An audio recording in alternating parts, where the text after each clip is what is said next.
Hey guys, welcome back to the channel. This is story about what if Naruto is smart and cold part 1. Before I start, please do support for more amazing content and comments for part 2.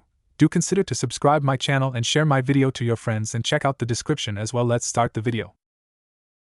Crimson Dawn, Uzumaki Naruto. The sky was painted red as the familiar light of the sun began to creep up onto the skyline.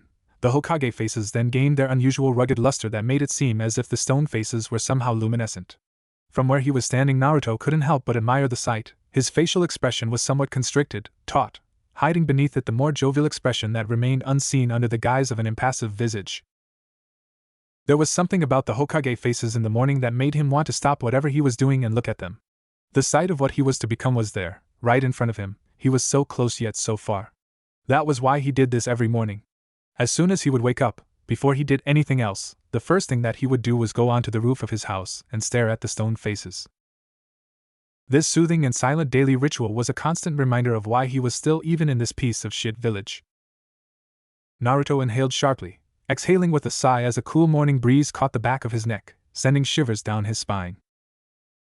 Today would be his first day at the Ninja Academy, and he would be entering it as the fabled bane of Konoha, the failure, and not what most people should have seen him as, a true genius.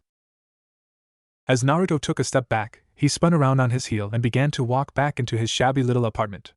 His footsteps came to a sudden halt when he felt who it was that was standing behind him. "I suppose you're another one who came to eliminate me, eh?" A small smirk appeared on his face as he realized that the man standing behind him had simply pulled out a kunai. "Aren't going to answer me, at least badmouth me like the rest of them did," Naruto suggested before he spun around once again. When he turned, he centered his gaze onto a tall man with shaggy black hair and beady eyes that matched in color. He wore a standard jonin vest, indicating what rank he was, and his face laced with a thin coat of early morning perspiration. Honestly, Naruto could not tell whether or not the morning air produced the man's bit of sheen, or whether it had been created by his growing fear of Naruto. The fact that Naruto did not have that same coat of perspiration confirmed that it could not have been the humid air, but it was in fact the latter. Which brought Naruto's deeply complex mind to the conclusion that this black-haired jonin was afraid of him. If so, then why try to attack him? Then, without giving it much thought, Naruto decided to ask the question circling his mind out into the air. "If you are so afraid of me, then why are attempting to assassinate me?" Naruto's intense gaze locked onto the jonin's own wavering one. After shifting his eyes from the floor to Naruto, then back to the floor, he responded. "Because demons like you don't deserve to live!" yelled the jonin as he charged at Naruto, kunai in hand. In a split second, Naruto could see that the man's determination to kill him was as strong as ever, like a steel chain that refused to be broken. Whatever vendetta the jonin may have had against him, Naruto was completely unaware of and did not bother to ask. Personal grudges were things that could corrupt even the greatest of warriors. Even so, to foolishly attack someone solely on the matter of a grudge was unacceptable when it came to Naruto's standards. If he had to be honest with himself, he would have to say that the quality of ninja had fallen in Konoha, and to his dismay, he was unfortunate enough to be born in with and after 2 generations of worthless shinobi. He would have to talk with Aji-san about that later. The foolish jonin stance was horrible. It was like some form of a porous taijutsu stance, full of openings and potential counters as well. Naruto knew not to kill him, but it was always fun teasing those who contended to take his life. With one quick motion, Naruto dipped under a wild swipe and clipped the man off his feet. Before he could get up, Naruto pressed his bare foot against the back of the man's head, smashing his face into the concrete roof and knocking him unconscious. As the last of the man's moans and groans of pain died out, Naruto suddenly felt a superb sense of vindication. It was hardly a battle to be proud of, hell, it was hardly a battle at all, but Naruto always seemed to find some feeling of pride whenever he discomfited the futile efforts of his would-be assassins. Slowly, Naruto grabbed the back of the man's collar and, make one hand seal, disappeared in a swirl of leaves generated by some artificial wind. Naruto reappeared in the Sandame's office, with his unwanted guest still hanging him by the nape of his collar. Naruto looked up to see the third Hokage sitting at his desk with his hands folded. At the sight of the unconscious jonin, the old man just slapped his forehead and sighed heavily. "Another one? How many times has it been this week? 2 what 3 attempts to take your life?" Naruto simply nodded at the last number the Hokage stated. "I thought so," he said, his expression looking surprisingly lugubrious, contrary to his normal impassive state of face. "This man," Naruto hefted up the jonin with one arm, hanging him into the air, "so rudely interrupted my morning and tried to kill me. Don't worry, I did not harm him. The worst of his injuries is probably a broken nose. Would you be so kind as to make sure that he gets sent to Ibiki, and so rightfully gets what he deserves? Sure thing, Naruto-kun, I will keep note of your request. But I think that now would be the time for you to leave. And why would I do that? Naruto asked, putting on some fake schoolboy charm. The Sandaime just grimaced and sighed once more. Because Naruto, you're in your pajamas. Naruto's eyes widened a little bit. He had almost forgotten that he was wearing them. The blonde just scratched the side of his head, in an obviously false bit of confusion. Oh, and what's the problem with that?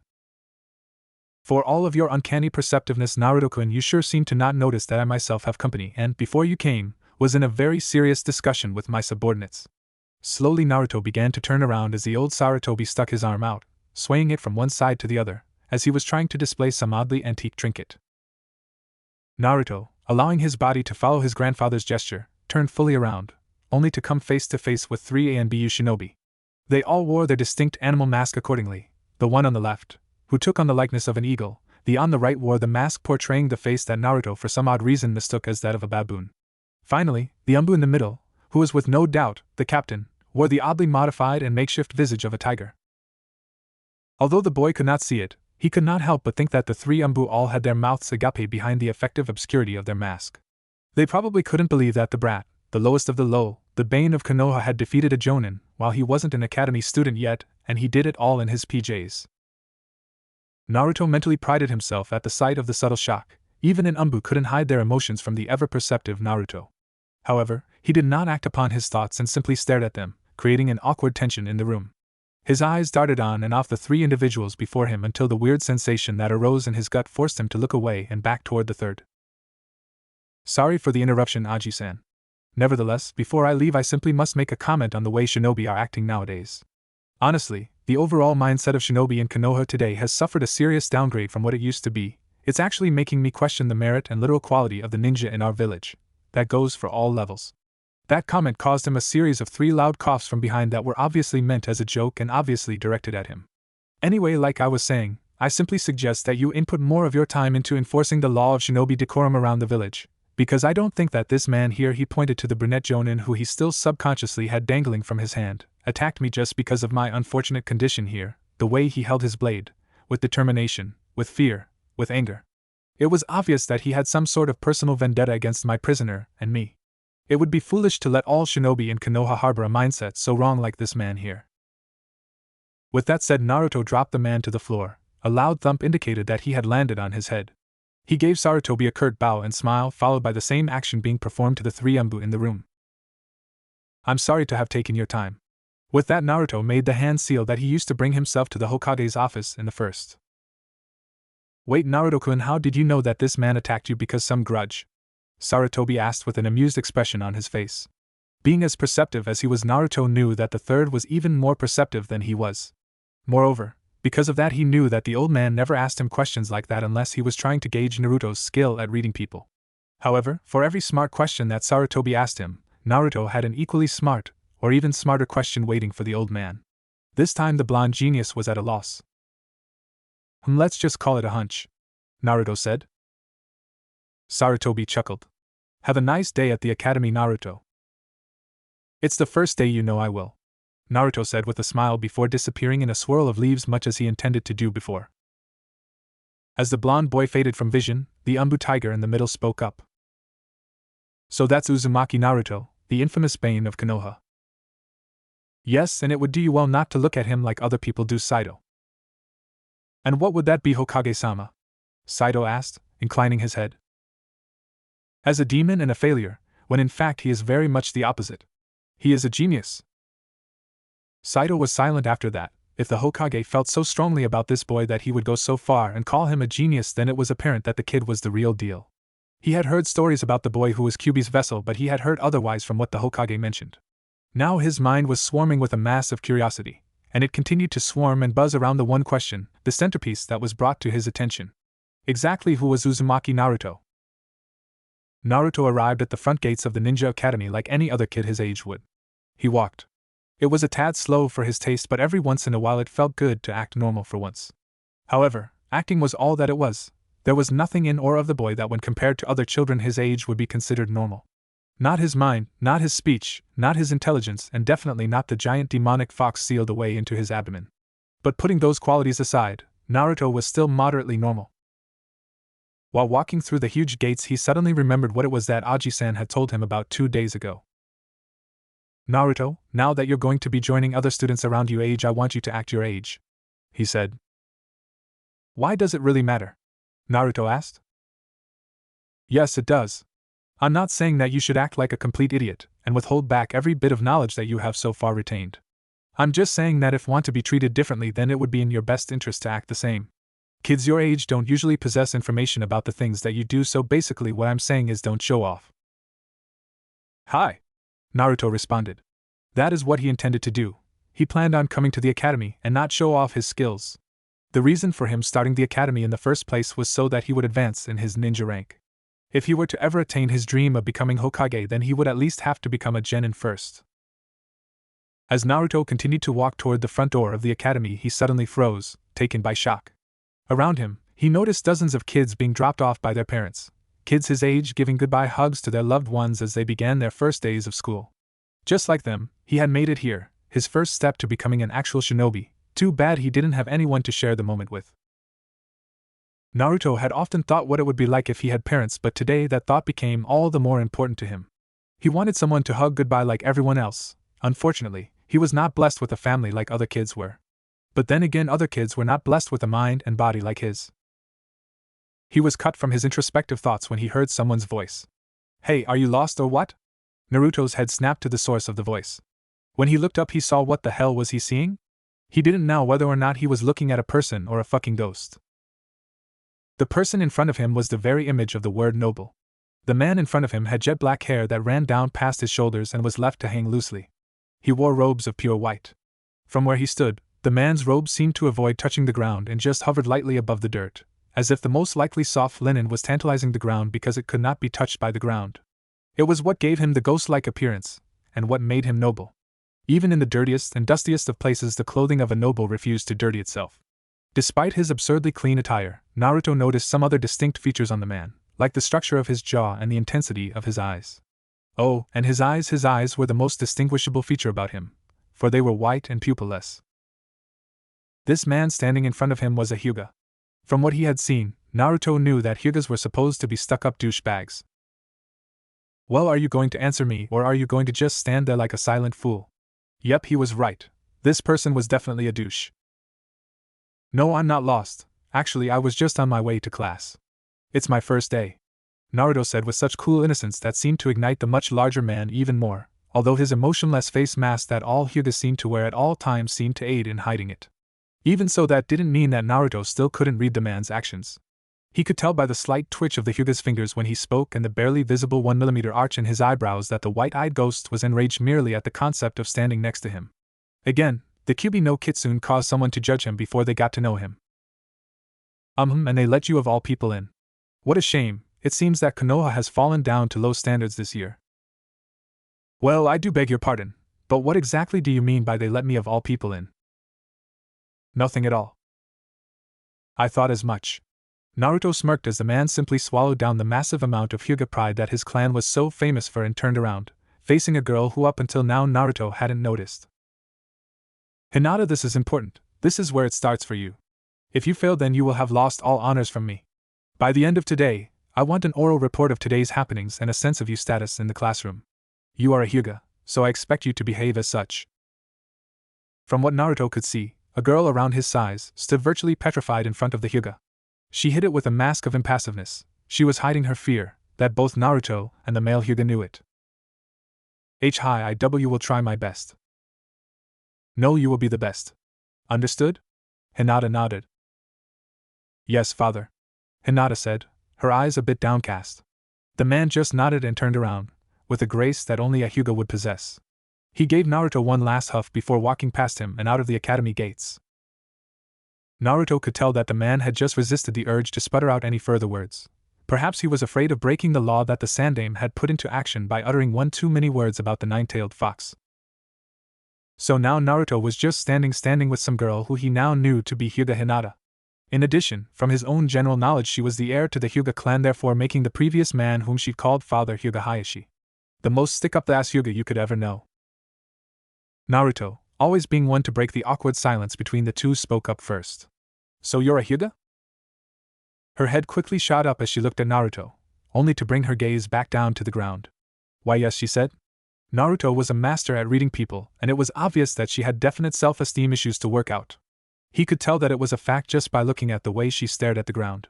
Call it a hunch, but he could tell that Hinata was extremely nervous for some reason, which made it even more surprising to him when she spoke. Ayano, but I've never seen anyone talk to father like that. Weren't you scared of him? Naruto grabbed his chin between his forefinger and his thumb. Well, a little, but you just got to know how to speak to them. No offense, but the Hyuga are an extremely intimidating clan if you don't know how to keep your cool around them. Hinata just nodded and returned her gaze to the ground. By this time the both of them were walking toward the front door along with the rest of the students, when Naruto stopped and said, "Oh wait, you go ahead, I've got to get something really quickly." Slowly the lavender-eyed girl nodded, her lower lip hanging a bit, and continued into the academy with the rest of the students. As the last of the students said goodbye to their parents and went inside, Naruto slipped off to a distant corner behind the school where no one could spot him. He came to a stop underneath a tree that cast a lengthy shadow that would do well and hide his presence. Hanging from a sturdy branch was a lone swing. There it stood, gently moving in unison with every minuscule breeze that moved it. There Naruto sat down. "How long do you plan on following me?" Naruto said, looking further up into the branches of the large tree. There was a slight rustling of leaves when an Nin jumped down from the tree. He was wearing a tiger mask. If Naruto's memory served him correctly, this was the same captain that he had seen in Aji-san's office in the morning. Then the idea came to Naruto that Gramps might have requested that they keep watch over him and report back if a problem were to arise. Naruto mentally sighed. That is so like Aji-san. He thought to himself. Well, if you're not going to answer me, then I'll just assume that the third sent you, correct? The tiger-faced Umbu just nodded. For what reason? On that question, the masked Nin reached into one of the pockets that were strewn about his gray vest and pulled out a small red scroll that Naruto himself knew as a message from the Sandaime. Naruto stuck his hand out, and the scroll made the transition from the Umbu's hand to Naruto's much smaller hand. The Umbu spoke up. He told me that you needed to sign this before you entered for your first day at the academy. It is a proposal for you to join the Umbu by next year when you graduate and become a genin.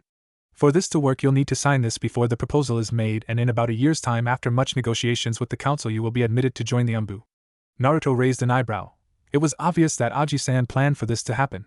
It was strangely odd that this person said that it would take a year for the whole process to be over and done with, and what do you know, Naruto was now entering his first year as an academy student. Naruto chuckled. Tell Aji-san that I said, no.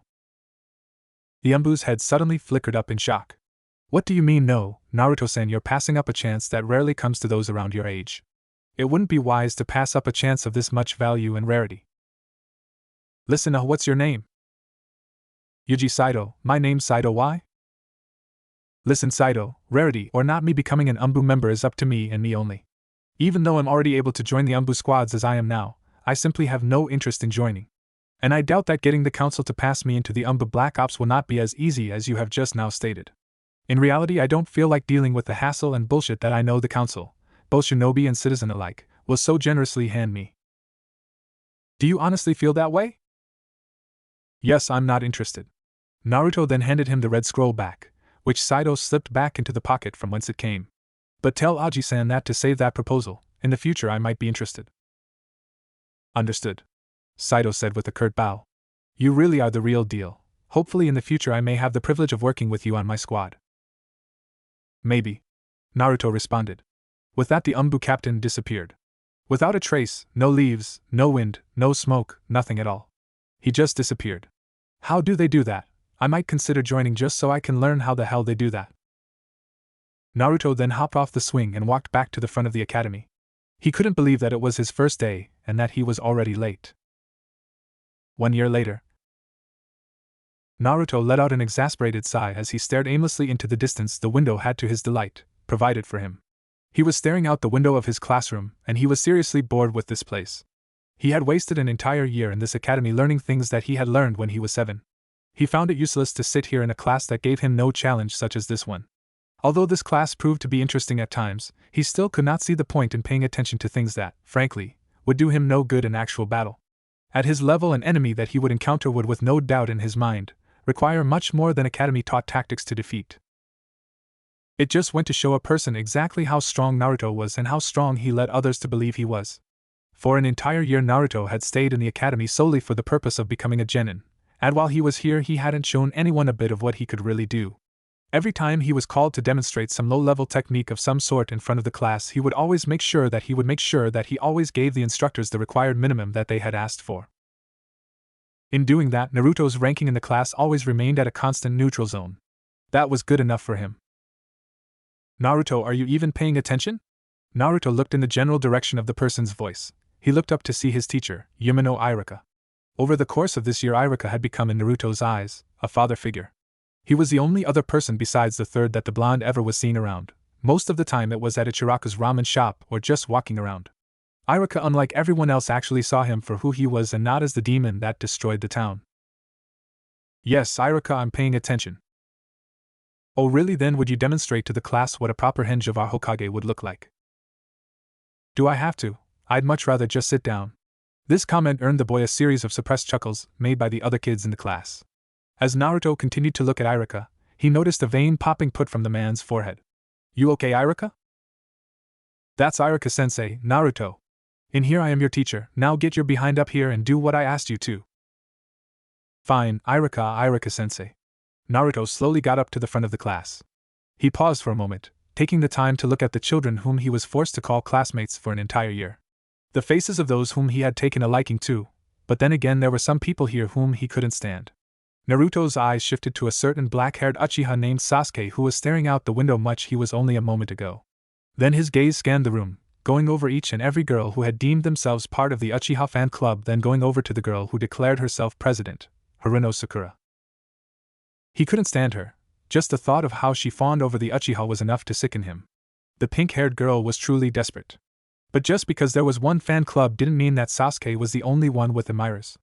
Over the course of these many months Naruto himself had accumulated a fair amount of female attention that in his mind had the ability to compete with Sasuke's own admirers. But just because he had fangirls didn't mean that he was particularly proud of the fact. His eyes then moved over to the girl who declared herself as president of his fan club. She had dark purple hair and white eyes, Hyuga Hinata. He didn't hate her at all, which is more than he could say for the other girls who had taken a liking to him. As he locked eyes with her, she shuddered and brought her head down to her fingers, which she just so happened to be pressing together at the time. Well, Mr. Uzumaki? Iruka said impatiently.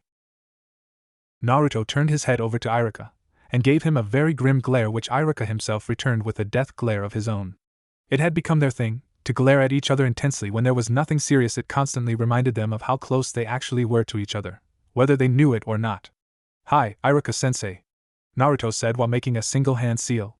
A light haze of blue chakra enveloped his body, and after a spontaneous generation of smoke, what was once Naruto had become a perfect copy of the Sandaime Hokage.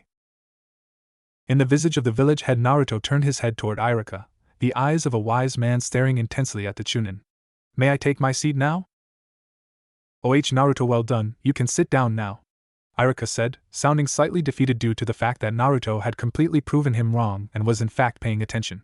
Well, at least that's what Naruto led him to believe. Henge were so easy for the boy that he really did not have to pay attention. Things like that were second nature to Naruto. Thank you, Naruto said as he went back to his seat. On his way back he couldn't help but notice the many murmurs and whispers being made, most of which contained his name. Still, despite the great adulation flowing toward him, Naruto just sighed lazily and took his corner spot back at the window so that he may relax and tune Iruka out for the rest of the lesson. He would make it up to the man though. Maybe some miso ramen after class would help settle his debt for not paying attention in class. As Naruto's mind slowly slipped into the world of daydreams once more, Iruka's had reduced itself in his mind to little more than a smothered muffle, sounded like a person trying to speak underwater. Now Naruto was back in his peaceful place, where he could not be bothered, where he could not be perturbed, where no one could reach him.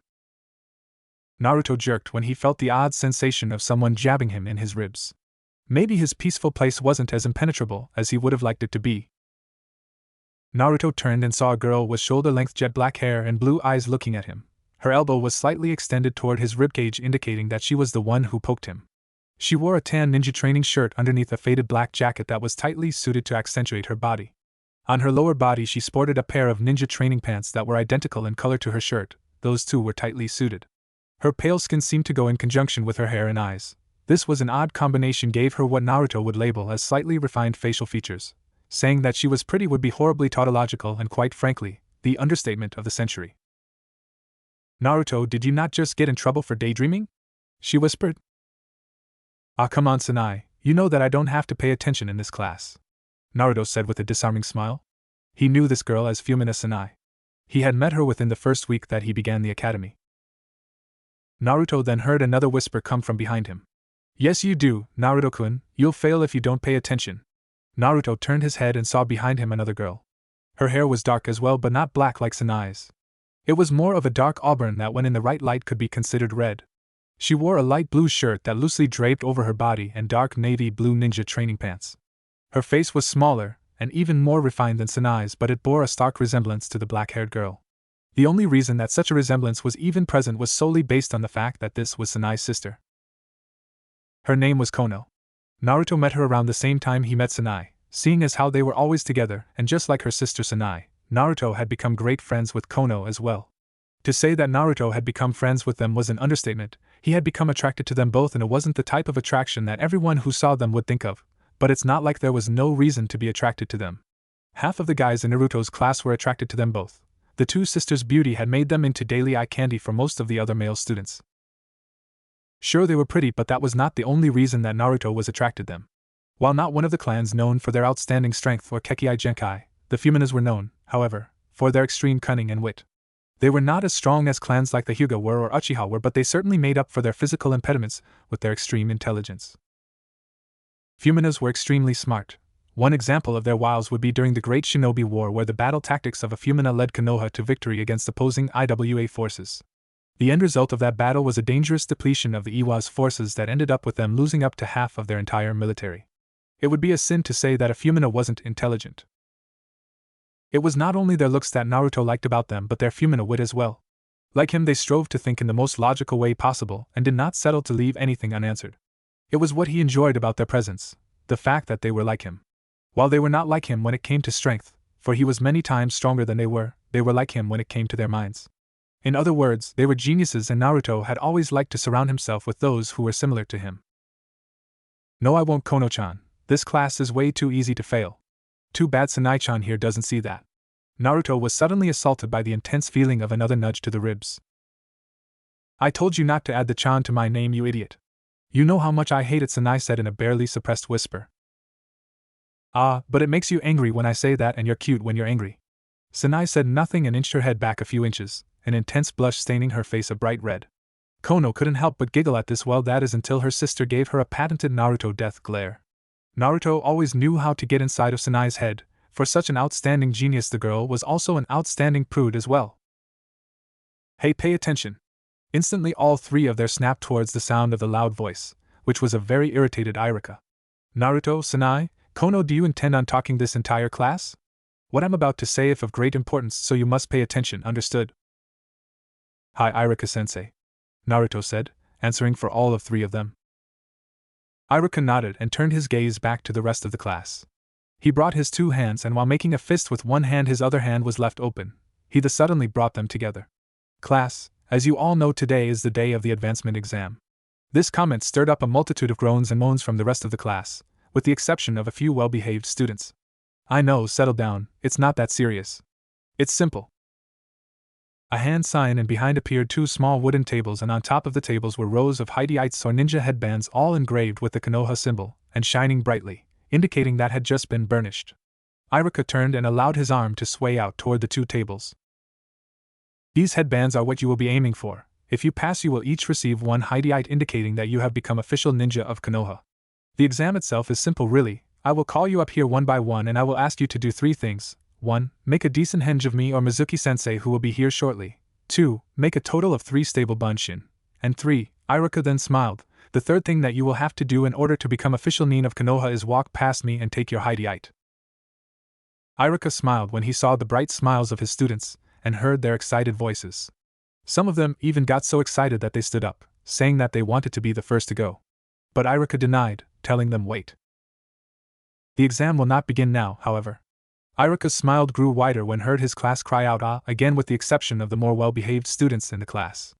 "Don't worry, we have to wait for Mizuki to return, therefore I will allot you all a small break period of 15 minutes.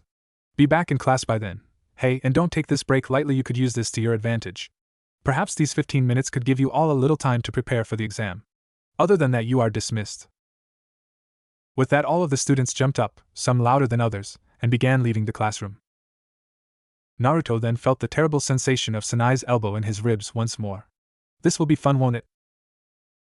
Naruto nodded. Nah, I don't think it will. Things like this usually bore me to death. He then smiled at the scowl that made its way onto Sanai's face but grimaced when he felt another dull pain enter his ribs on his opposite side. He turned to see Kono standing there. Well, they only bore you because you don't know how to have fun. Already tired of this interminable assault of elbow nudges Naruto's side. Whatever, let's just leave, he said as he walked out of the classroom, holding both sides of his ribs. Both girls both giggled and slapped hands, following him out of the room. It seems as if they had succeeded in successfully ticking Naruto off with the elbow nudging, which they both knew was one thing he hated, which was the reason they did it so much. Naruto sat on the sturdy branch of his usual tree with a swing on it. Ever since his first day at the academy, it had become his spot, the type of place that allowed him to think peacefully to himself. But inner thoughts did not seem like options for him right now. Come on, Sanai said, grabbing hold of Naruto's arm and trying to pull him off his branch. She was currently standing on the side of a tree trying to pull Naruto down. Even though they were not up to his level yet, the Fumina sisters were enamored with the knowledge of techniques that were well beyond academy level. For example, the technique of tree walking that Sanai had been using to follow Naruto up his tree and bug him for what seemed in his mind as an interminable amount of time. We've got 15 minutes, so spar with us, Sanai urged, to which Naruto just shook his head. Since his beginning days at the academy, Sanai had always wanted to spar with Naruto, but he always denied. She was just too below him. No, I don't feel like it, so stop bugging me. Why?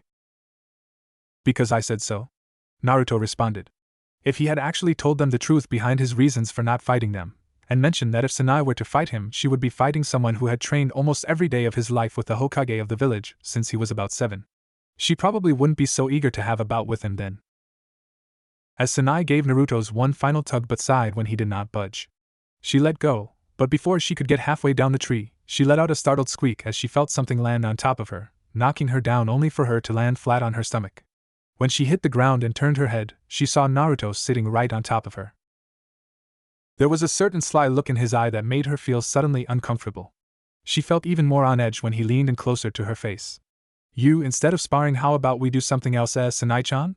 The tone in which he spoke brought fire to Sanai's face as she blushed. Why, you know that I don't like it when you see call me Chan, she said, her speech chopped into bits and pieces. Oh really, then how about this?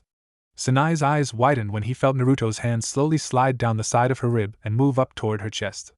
Under Naruto's weight, which he held back a bit, Sanai squirmed and struggled in an attempt to free her body. And Naruto, what are you doing? Oh, nothing, he said, sliding his fingers across the base of her C-cup-sized chest. Much to his pleasure, Sanai did nothing but let out a small squeaky moan. But it was not like she could do anything else. Naruto had her pinned and playing the part of the victim. Naruto, stop, you pervert. I'm not a pervert, I just felt like getting my revenge on you. You bug me, I make you feel uncomfortable. He leaned in even closer. Now is that not that fair? Naruto moved in closer but jerked back when he felt the structure of a foot jam itself into his ribs. Naruto, what are you doing? I don't want you touching my sister in any weird places, you perv. Naruto looked up, while rubbing his side. That one was going to leave a mark. Again with this perv thing. I am not a pervert, I just felt like getting your sister back for bugging me. Kono looked at Naruto skeptically, but dismissed it as nothing important. But it is not like things like this didn't happen often, they happen all the time. Sanai would bug Naruto, then Naruto would get her back by attacking the prude within her, and him doing something that he did not count as perverted but rather as revenge. Therefore, over time Kono had become sort of the guardian who always stopped Naruto from exacting too much revenge on her sister. However, being as perceptive as he was, Naruto quickly became fully aware of why she always played this role.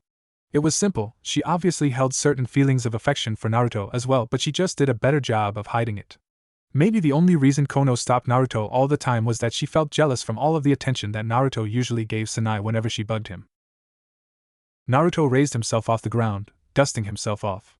Well, if you plan on bugging me, then what is it that you propose that we should do? And he looked at the position of the sun in the sky, the 10 minutes we have left. Both girls shrugged. Well then, bye, said Naruto as his body began to fade away into nothing until there was in fact nothing standing in his place. With wide eyes, both girls looked at each other, shocked at how easily Naruto had bamboozled them with a mere bunshin. Whether he had switched with the clone before they found him or during their conversation, they did not know. Then a thought came to Kono that made her angle her head and rested it on the palm of her hand. She turned to Sanai. Hey Sanai, if those were just bunshin, then how come it could touch you, and why was I able to kick? Sanai herself then adopted the same thinking pose as her sister. Wait, yeah, now that I think about it, that clone felt real, but it was still a clone, wasn't it? Both sisters stood frozen, pondering on the question of just what it was that Naruto did to his bunshin to make them physically able to touch. We've got to find Naruto, and fast! Kono said, dashing off, soon to be followed by her sister, who yelled something that sounded like wait up. Naruto smiled as he got the mental information that his clone relayed to him. That was a good thing about his clones. If they were to do something like train or learn a new technique, the real Naruto would get that mental information relayed back to him, and he would know that technique, or have that experience from training. But maybe using shadow clones was a bit too much, especially since it was around the Fumina sisters. They probably wouldn't even notice, but considering how smart they were, Naruto would not be surprised if they had questioned him about his abnormal clones. Still, it was always nice to mess with them. A brief breeze brushed the back of his neck as he stood up. There was about 10 minutes in his break left, and he had no way to spend it. He jumped down, descending onto the ground from a random rooftop that he had for some reason decided would be relaxation spot for the day, and while coming down he saw a certain raven-haired boy whom he had come to dislike. Sasuke was running down the road, with almost all his strength, as if he was being pursued by someone. Uchiha team, what the hell are you running from? But to Naruto's displeasure, the boy just ran past him without so much as a word. Well, that was rude. Naruto looked down. About 3 seconds after Sasuke had passed him, a low vibrating rumble began sound down the street where Sasuke had just come from. On the ground, tiny pebbles danced vigorously from the vibration of the rumble. Naruto looked to his left, and his eyes pulled themselves open in pure terror, as he realized that he was now looking at a huge cloud of dust being kicked up by an even larger mob of girls. Naruto's stomach sunk at the sight and his face paled. He wasn't looking at girls. No, he was looking at something much more dangerous: fangirls. As they got closer, Naruto could not move, frozen like a block of ice.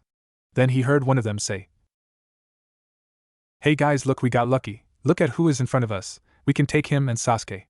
Naruto's eyes widened when all the girls locked onto him, and he glanced to his right and could see Sasuke still running down the street. "Oh shit," Naruto said as he realized exactly what was about to occur. He did the only thing that he could do at the time and ran for his life, taking flight in an attempt to catch up with Sasuke. "Naruto!" He grimaced as he heard the mob of love-struck females yell his name just as they were yelling Sasuke's but mere seconds ago. Still, Naruto ran, and in about 10 seconds, he caught up with Sasuke, positioning himself right next to the Uchiha. "What the hell happened?" Naruto asked Sasuke, having to raise his voice over the many loud yells and squeals made by their pursuing fangirls. "Nothing, Yudobai was just walking around and they found me." While in his mobile position, Naruto slapped his forehead. "You idiot, just walking around? Listen team, for future reference, you never ever just walk around when you have fangirls. Next time if you want to just walk around, make sure that you're walking around the rooftops where they can't get you, understood?" Naruto scowled when Sasuke just nodded and turned back to the street in front of them. This was most unfortunate. Now he was involved. What was supposed to be a simple 15 minutes of tranquility had turned into the most intense, and possibly last 15 minutes of his virgin life. Who knew what they would do if they ever caught him or Sasuke, which was highly unlikely. Naruto could have lost the girls on both he and Sasuke's tails, but it was kind of fun seeing the look of pure terror on his face. To think that this was the first time Naruto had ever been chased by his own fangirls. It was fun. He didn't even remember why he had spent his entire academy year cleverly evading them. This was in fact a rush. Naruto looked into the sky once more. The sun had slightly shifted. That gave him about 7 minutes. "Sasuke, do you think that you can keep this up for 7 more minutes?" he asked in a loud voice. Sasuke merely nodded once more, then swallowed hard. Perhaps he was trying to force down the mass of weakness trying to surface itself in the form of fatigue. In other words, it looked as if Sasuke had been running for quite some time now. But Naruto decided not to ask exactly how long and went back to the task at hand. Kono walked back into class with her head leaning toward the ground. She felt defeated. She and Sanai had wasted so much time trying to look for Naruto, and they didn't even find him. "Damn, just where the hell is he?" she said in a low voice, and she went to take her seat, which was directly behind Naruto's.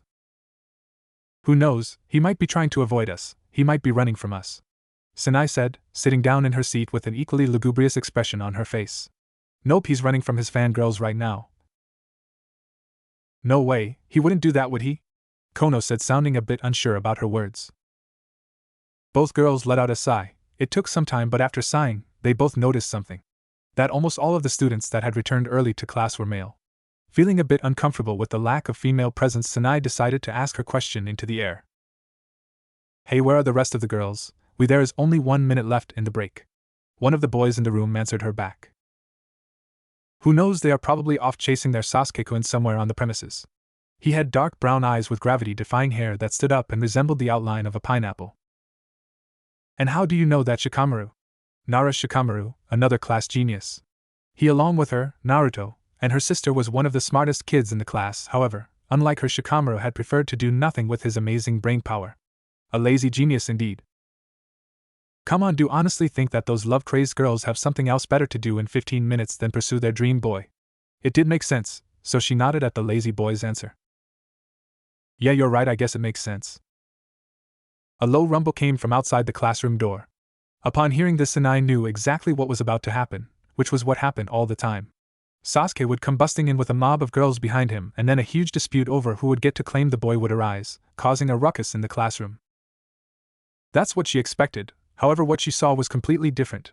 When the double doors of the class blew open, not only did Sasuke come rushing in, but Naruto flew in as well, and as expected, in came a huge chunk of the female portion of the class behind them. They yelled, they screamed, and they argued not only over Sasuke but Naruto as well. Sanai had never noticed it before, but Naruto also had attracted a lot of female attention, more than she ever bothered to comment on. A tight, compact ball formed in Sanai's stomach as she watched her friend get argued over by the many girls. What was this feeling? Jealousy, perhaps? No way, why would she be jealous if a bunch of girls were to fight over Naruto? She looked over to her sister Kono and saw that she too watched Naruto as his fangirls groped and tugged at him, her face graced with a mask of intensity. The tight ball loosened a bit in her stomach when she saw Naruto drag himself out of a sea of cheerful fangirls, and she was hit with a warm sensation of relief, mostly because Naruto had come out untouched. But why she was feeling relief at this confused her even more, which added to the already deep pool of unease and potential jealousy that lay deep within her mind. When Naruto flashed her a brilliant smile and wave, Sanai's face lit up like light bulb, but she quickly retreated to her usual expression as she found herself blushing from her reaction to Naruto.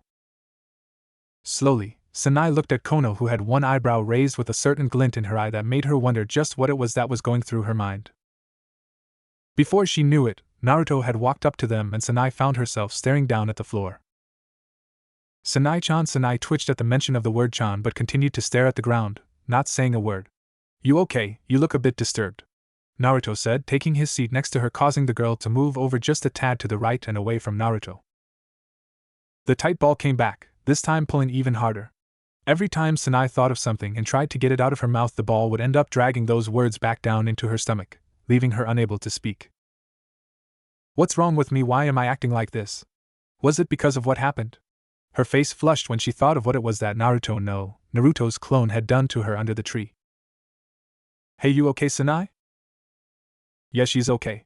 Kono had cut in, drawing in Naruto's attention onto herself. Never mind her though, I want to ask you something. Under the tree during the break, your clone, why was it able to touch Sanai? Naruto's eyes widened, but he smiled afterwards. I anticipated something like this. If you must know, then I'll tell. He motioned for them both to come closer and leaned in himself. When the three of them were close enough, he began to speak. He was not just Bunshin. The only reason that he could touch you and you could him was because he was a Kage Bunshin. He said this in a low and barely inaudible whisper. With wide eyes, Sanai and Kono both retreated with shocked expressions. Kono was the first to lean back in. Wait, but that is a Jonin-level technique, she said. Ah, Kono-chan, beautiful and intelligent as ever. I'm not surprised that you are aware of the level of that technique. Just wait, let us save this talk for after the exam and then will I tell you everything, the both of you. Okay? Both girls nodded and Kono leaned back into her seat to await Irika and Mizuki's arrival.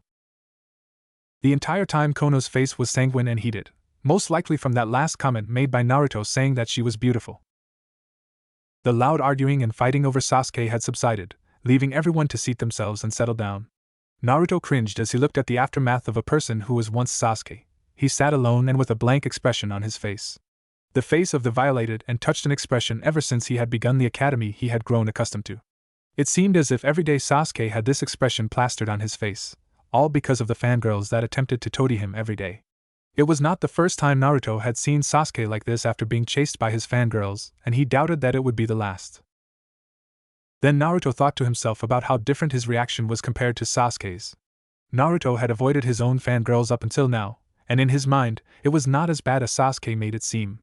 The blank and scared expression on the Sasuke's face brought a curl to the young blonde nin's lips. It was always fun to see that stick-up Uchiha with that expression on his face. Two loud sounds suddenly filled the room, causing everyone to turn their heads, and standing in front of the two wooden tables holding hideite were the two class instructors Irika and Mizuki.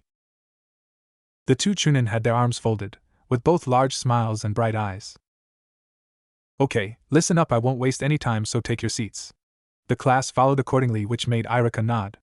Good, now the rules are simple. All you have to do is come up to either me or Mizuki, and do what I have instructed for you to do. Irika then shifted his gaze onto Mizuki. Anything else that you would like to add? Mizuki, a tall man who had silver hair and a jaunty expression on his face, angled his chin up toward the ceiling in a thinking pose. Then brought it back down. Well, I'll just tell you that we plan to have you come up 2 by 2 in order to quicken the pace, and let's just say that we have a little surprise for you at the end, he said with a smile. Naruto watched Mizuki closely. There was something about the man that Naruto found to be suspicious. He couldn't completely put his finger on it, but there was something about the Chunin that made Naruto think that the man had something to hide. For a long time Naruto watched this man, yet nothing came up to affirm that Mizuki bore ill will toward anyone or anything in this village, so after a while Naruto stopped trying to look beneath the surface and just see Mizuki as an honest school instructor. He tried and failed. Naruto knew that there was something about Mizuki and he would find out, but for no, only the exams mattered and not Mizuki's hidden motives. Okay, that's all, Irika spoke up. Then let's begin. We will call you up in alphabetical order. First up, Aburame Shino. Then Mizuki spoke. Second to go, Akimichi Chuji, come to my table and get this exam over with. Therefore it began. Both Irika and Mizuki began calling students up 2 by 2. Naruto knew that having the last name Uzumaki meant that he would be one of the last ones to be called, but it didn't matter. It was fun to watch some of the pathetic excuses for Bunshin and Henge that some of the class produced. As expected, when Kono and Sanai were called, they performed well above Irika and Mizuki's expectations, each of them making not 3 but 10 stable Bunshin appear and then going on to produce 2 perfect copies of Irika and Mizuki. And although Naruto felt that their display of skill was a bit ostentatious, he still prided himself with the fact that like him those two were true geniuses. It took little over 20 minutes to get to the last 2 people, him and Sasuke. Uchiha Sasuke, Mizuki said. Uzumaki Naruto, Irika said. Both boys stood up, walking to the front of the room with the rest of the class to their backs. Standing almost shoulder to shoulder, they both looked at each other, and when Naruto locked eyes with Sasuke, he no longer saw the blank, languid eyes of one who had just been violated. Instead, he saw the eyes of an Uchiha trying to prove himself. That was good. That's what Naruto wanted to see. Fire. However, it was a shame that it had to be Naruto who doused the flames burning within Sasuke. Well, actually, it wasn't all that bad at all. Naruto, you both know the drill, Irika said. Naruto and Sasuke nodded, and they both made a hand seal. In unison, the two cried out. Bunshin no Jutsu. A dim haze of chakra surrounded the both of them, and it flickered about. In less than 3 seconds, the class was staring at 20 Narutos and Sasuke's combined. The rest of the kids all gasped in awe at the amount of ease at which both boys produced the technique. Irika and Mizuki, however, stayed silent. A slight angle bent the sides of Irika's mouth. That was good, a bit pretentious but good. On to the next portion. Make a henge of me and Mizuki. Naruto mentally sighed. This exam was almost getting too easy. He glanced once more at Sasuke before dispelling his clones. Sasuke himself did the same. Again they both made a single hand seal, and in unison they said, Henge no Jutsu. There was a generation of smoke, and before they knew it, Irika and Mizuki were seeing double as they both gazed into their own eyes. Both instructors took a step back out of shock. Wow, Naruto, Sasuke, you pass, Irika said. Right, you have, go on and claim you headbands, the both of you, Mizuki added in. With the said, Naruto and Sasuke both walked up to, claimed their hideites from the wooden table, and went to take their seats.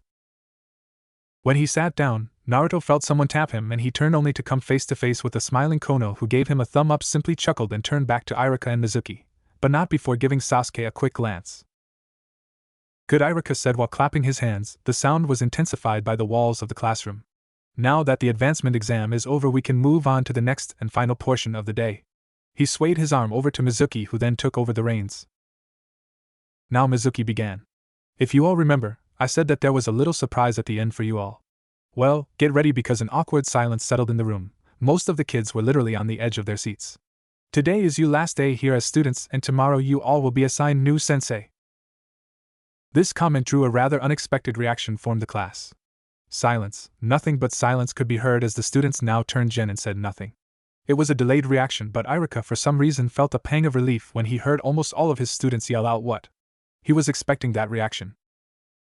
I know, since you are all now Gen and you no longer need to stay here and learn about the basics, because well you already know them. Meet here tomorrow in the morning and then you will all be assigned to your new Jonin sensei. You are all dismissed.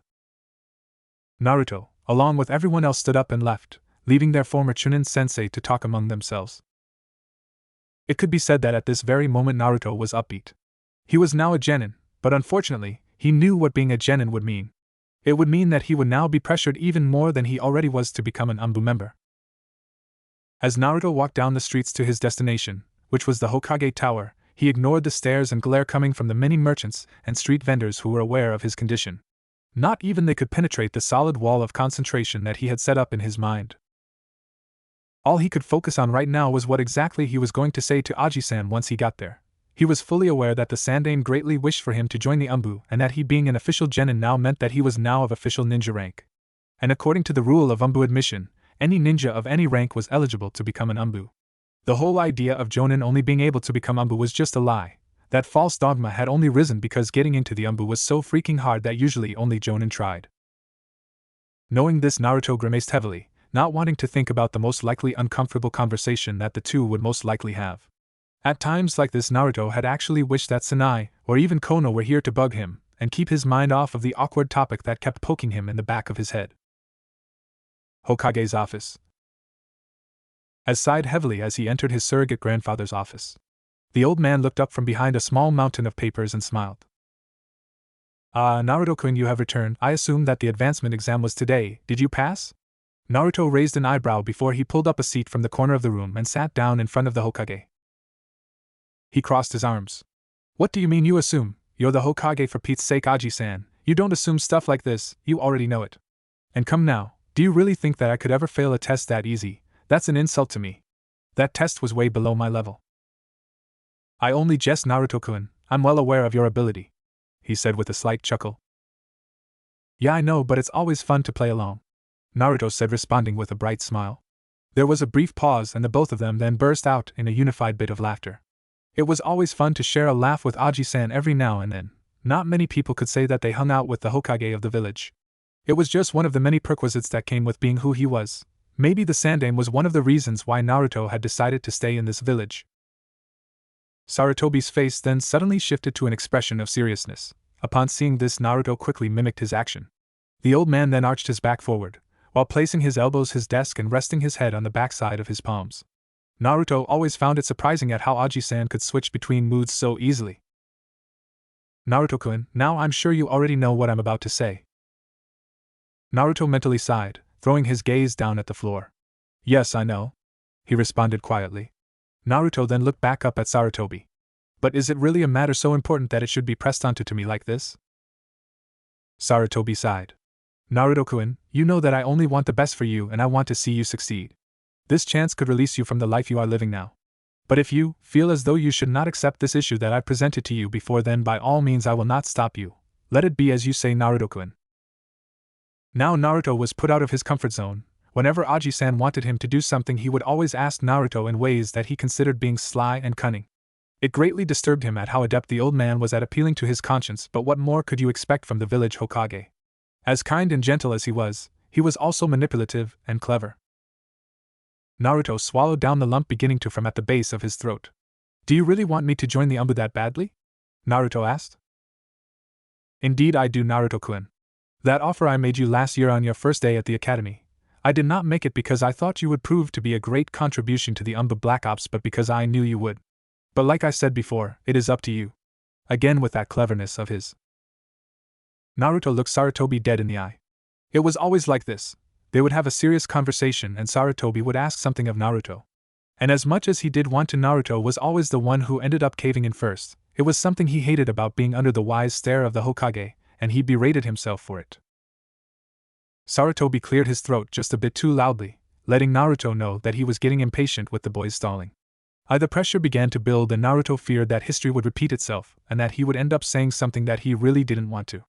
"I'll join," Naruto said in one sudden voice. He mentally cursed himself for being so weak, but he would not give in without leaving behind his mark. "But," Naruto said, continuing on in a smooth and restricted voice, "I will only join if I am allowed to do one thing." Sarutobi smiled, knowing that he had already won the battle. Nothing Naruto could say would be enough to get this smile off of his face. "What is it?" he said, sounding slightly content with the world, his smile still beamed, like a white arch of light. "Give me permission to show my true ability from now on." Sarutobi's eyes widened and the smile faded, and along with it the arch of light returned to nothing. He was wrong. There was something that Naruto could say. "What, Naruto-kun, are you insane? Are you aware of the social implications that doing something like that would bring you?" "Yes, I am. However, if you decline and do not allow me to do as I please, then the Umbu will be nothing but a thing of the past." The creases on Sarutobi's forehead resurfaced as he was suddenly caught in a deep train of thought. Perhaps I have taught him too well? He fooled me into fulfilling his wish in return for him fulfilling my wish. Clever. Does he even know the reason why I set the law that forbids citizens and shinobi alike from uttering a word about the Kyuubi? If I allow him to show his power, then it can only lead to one of two things. Either people recognize him for his strength, or they do the exact opposite and shun him out of fear of a growing influence made by Kyuubi. But this is what he wants. "Naruto, I'm swimming out into dangerous waters by allowing you to do this, but..." Sarutobi looked up at Naruto and smiled. "Okay, Naruto-kun, you win. If you join the Umbu, you will be allowed to display your power to the public. But rest assured, you will have plenty of time to show what you are made out of, for as you know, the entire process of applying someone as an Umbu member will take an immense amount of time. Most likely up to a year's time. I wanted you to take the offer last year so that by tomorrow you would have been able to start your duty as an active Umbu member. Unfortunately, you declined. Feel secure because you now have a year's time to wait until you become Umbu. So enjoy it." Naruto nodded happily as he quickly stood up, and upon looking at the boy's optimistic demeanor, Sarutobi grumbled. He really had taught Naruto too well. The boy was already intelligent enough as he was. Add the logic of a Hokage and you've got a problem on your hands. "Thank you, Aji-san, I greatly appreciate it," Naruto said as he got up, a small curl bending the sides of his lips. "I'll report to you after I meet my jonin tomorrow, but I'm guessing that you already know who that person is." He left with a curt bow and walked outside of the office. A smile on his face, knowing that he had finally been allowed to show his ability as he pleased in the village without consequence.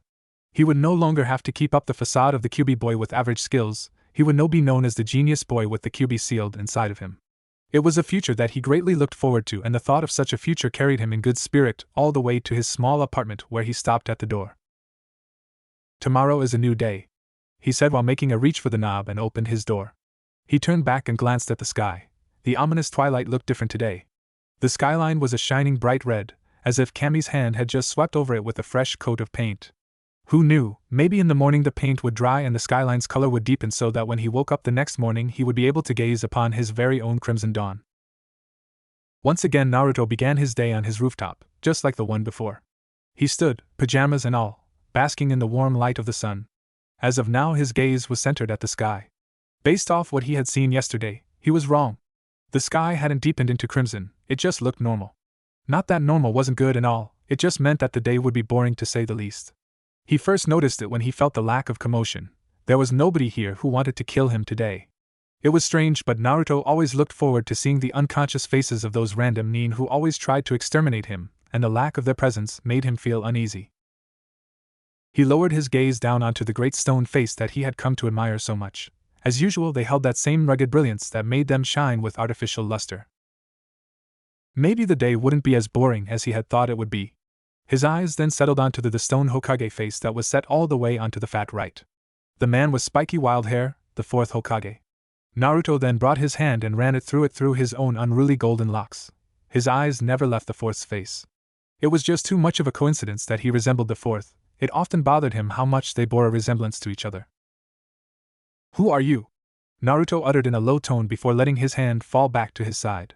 The wind then kicked up as it usually did every morning. Naruto savored the crisp feel of the wind caressing his body. He especially enjoyed the breeze between his knees that came with the light breeze. The yondaime was the one who sealed the Kyuubi into him. Strangely, he was perfectly fine with that. The only thing that bugged him was why he chose him out of all people.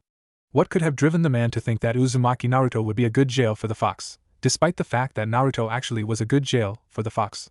It was a bit too much to think about and one of the very few things that Naruto found complicated, so he decided to drop it for the moment, and just get back to his monument gazing. But for some reason Naruto kept getting the feeling that someone was behind him, watching and waiting carefully, a silent predator waiting to kill its prey. However, Naruto would never allow himself to be called prey. He would not become some lurking wolf's breakfast. He first let out a sigh, then, "Hey, how long do you plan to just standing there and doing nothing?" At first was no response. For a second it seemed as if Naruto was talking to himself. But a millisecond before Naruto opened his mouth to follow up on his question, he heard a low chuckle followed by the sound of clapping. His eyebrow rose into the shape of a boomerang as he heard the muffled voice of the potential assailant. Impressive. You're only a genin, and you sensed me so quickly. You know there are a lot of jonin who wouldn't be able to sense me standing directly behind them like you did, nor would they be able to sense anyone else in my faction for that matter." "And what would that faction be?" Naruto asked with interest. He didn't bother to turn for he already knew the answer. "Why, the Umbu Black Ops, of course. It took you only 4 seconds for you to notice my presence. Given that time at your age, I'd say that you're the real deal." Naruto made a quick turn around and faced the man behind him. The first thing he noticed was that the man was considerably taller than he was, forcing him to look up. The second thing that he noticed was that this man was in fact an Umbu member, mask and all, and that he was wearing a wicked tiger mask. He labeled this man as the Umbu captain he had seen in Aji-san's office last year, although he couldn't fully tell, but Naruto kept getting the feeling that the Umbu captain was smiling behind his animistic disguise. "Well, now that we've established that I'm Uzumaki Naruto, care to tell the reason for your arrival?" "Ah, cutting right to the chase, I see. Well, if you must know, I'm here to deliver to you a message." "From?" Naruto said, crossing his arms. "From the third. Seeing as how you will be joining the Umbu next year, our Hokage thought that it was a good idea to train with the Umbu from now on. With that being the case, I made a recommendation for you to join my team. I've seen the results of your work. That jonin you brought us yesterday was proof of your skill. That was only a result of your power, but I want to witness it in action, with my own eyes. Therefore, he paused for a moment and reached into one of his side pockets and pulled out a small black scroll. "I want to give you this." He held the scroll out for Naruto to take, which he did. The boy then tore the paper seal and opened it horizontally. As expected, the surface of the paper was riddled with what looked like directions to some unknown area. The myriad of text and apparent longueurs bored Naruto out of his mind by him just looking at the scroll. "Directions?" he asked. "To where?" The captain chuckled once more.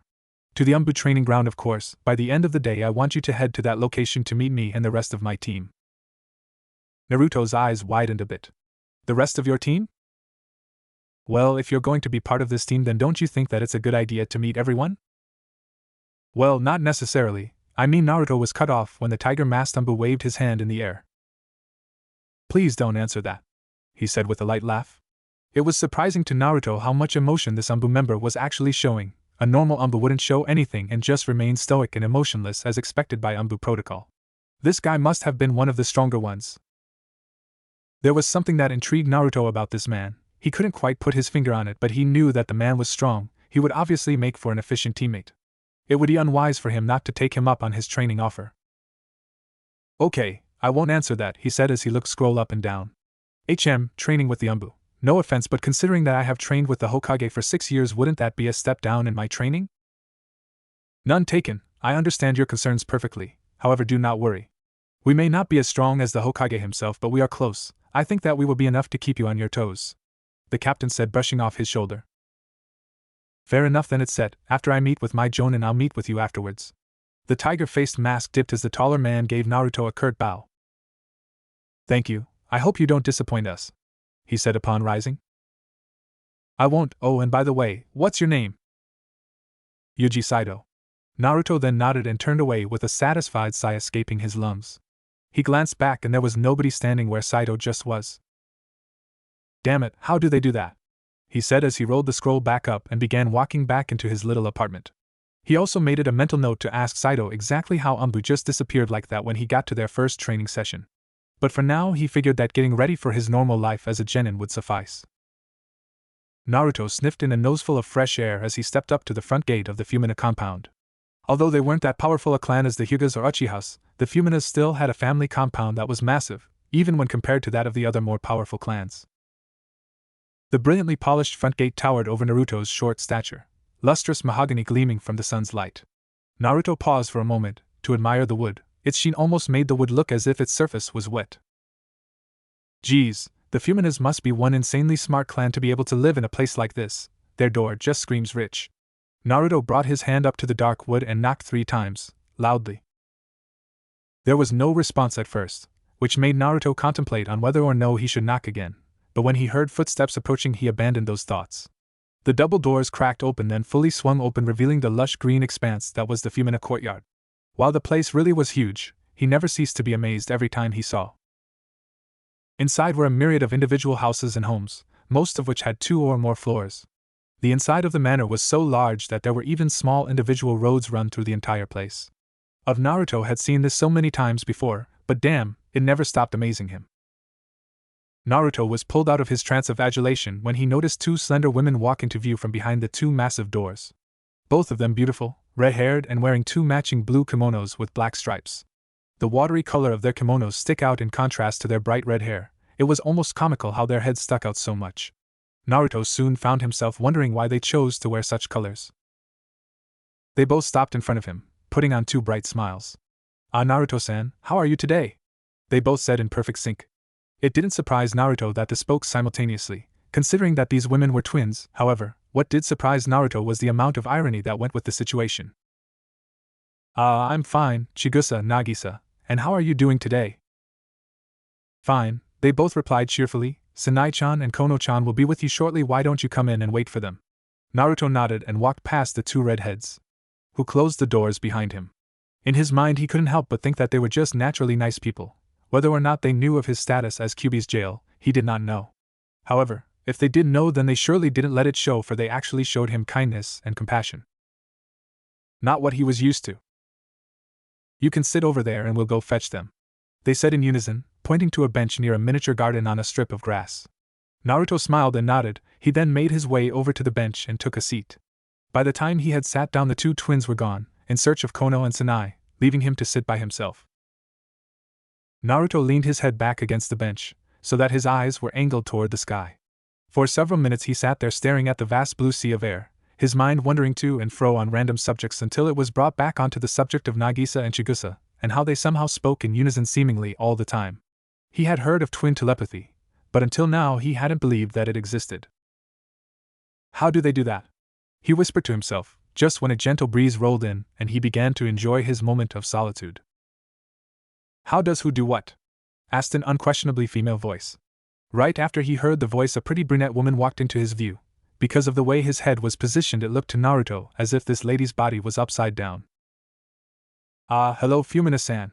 I was just wondering how your 2 gatekeepers, Nagisa and Chigusa, have such syncopated speech." Naruto leaned forward so that he was in an upright position and turned so that his full view was on the woman in front of him. He noticed that the lady was wearing a decorative black and white kimono with a red sash. She had long jet black hair and blue eyes, just like her daughter Sanai. This was in fact Sanai and Kono's mother, Mei Fumina.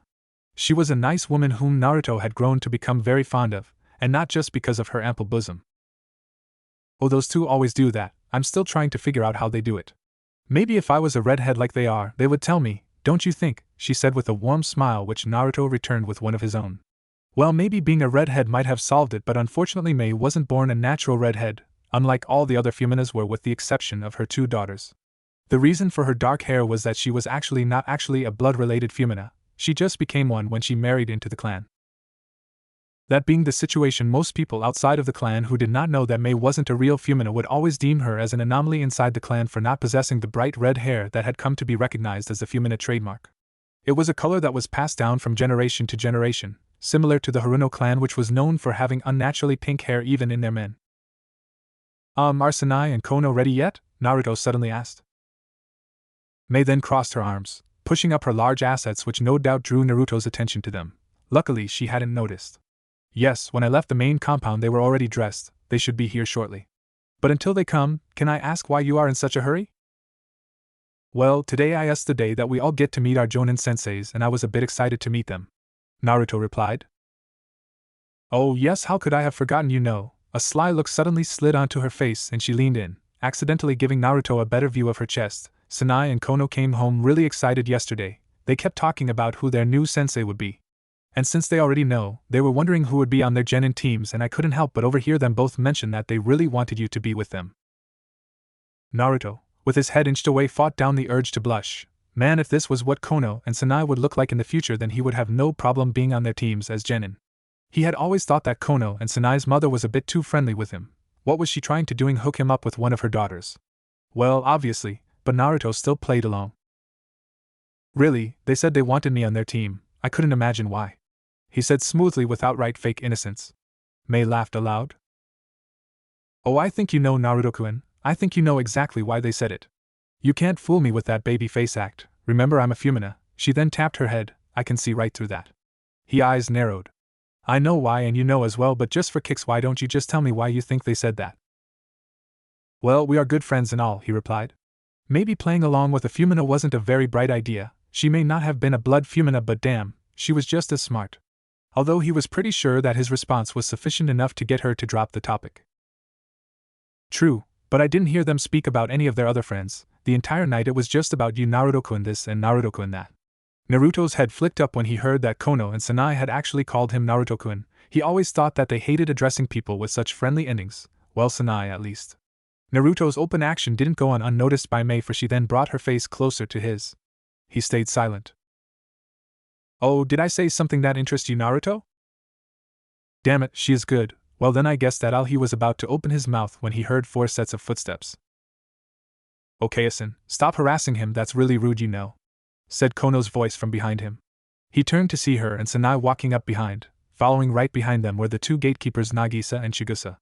Naruto mentally sighed. He was safe, but he knew that if he stayed any longer, Mei would ferret out what he was about to say before.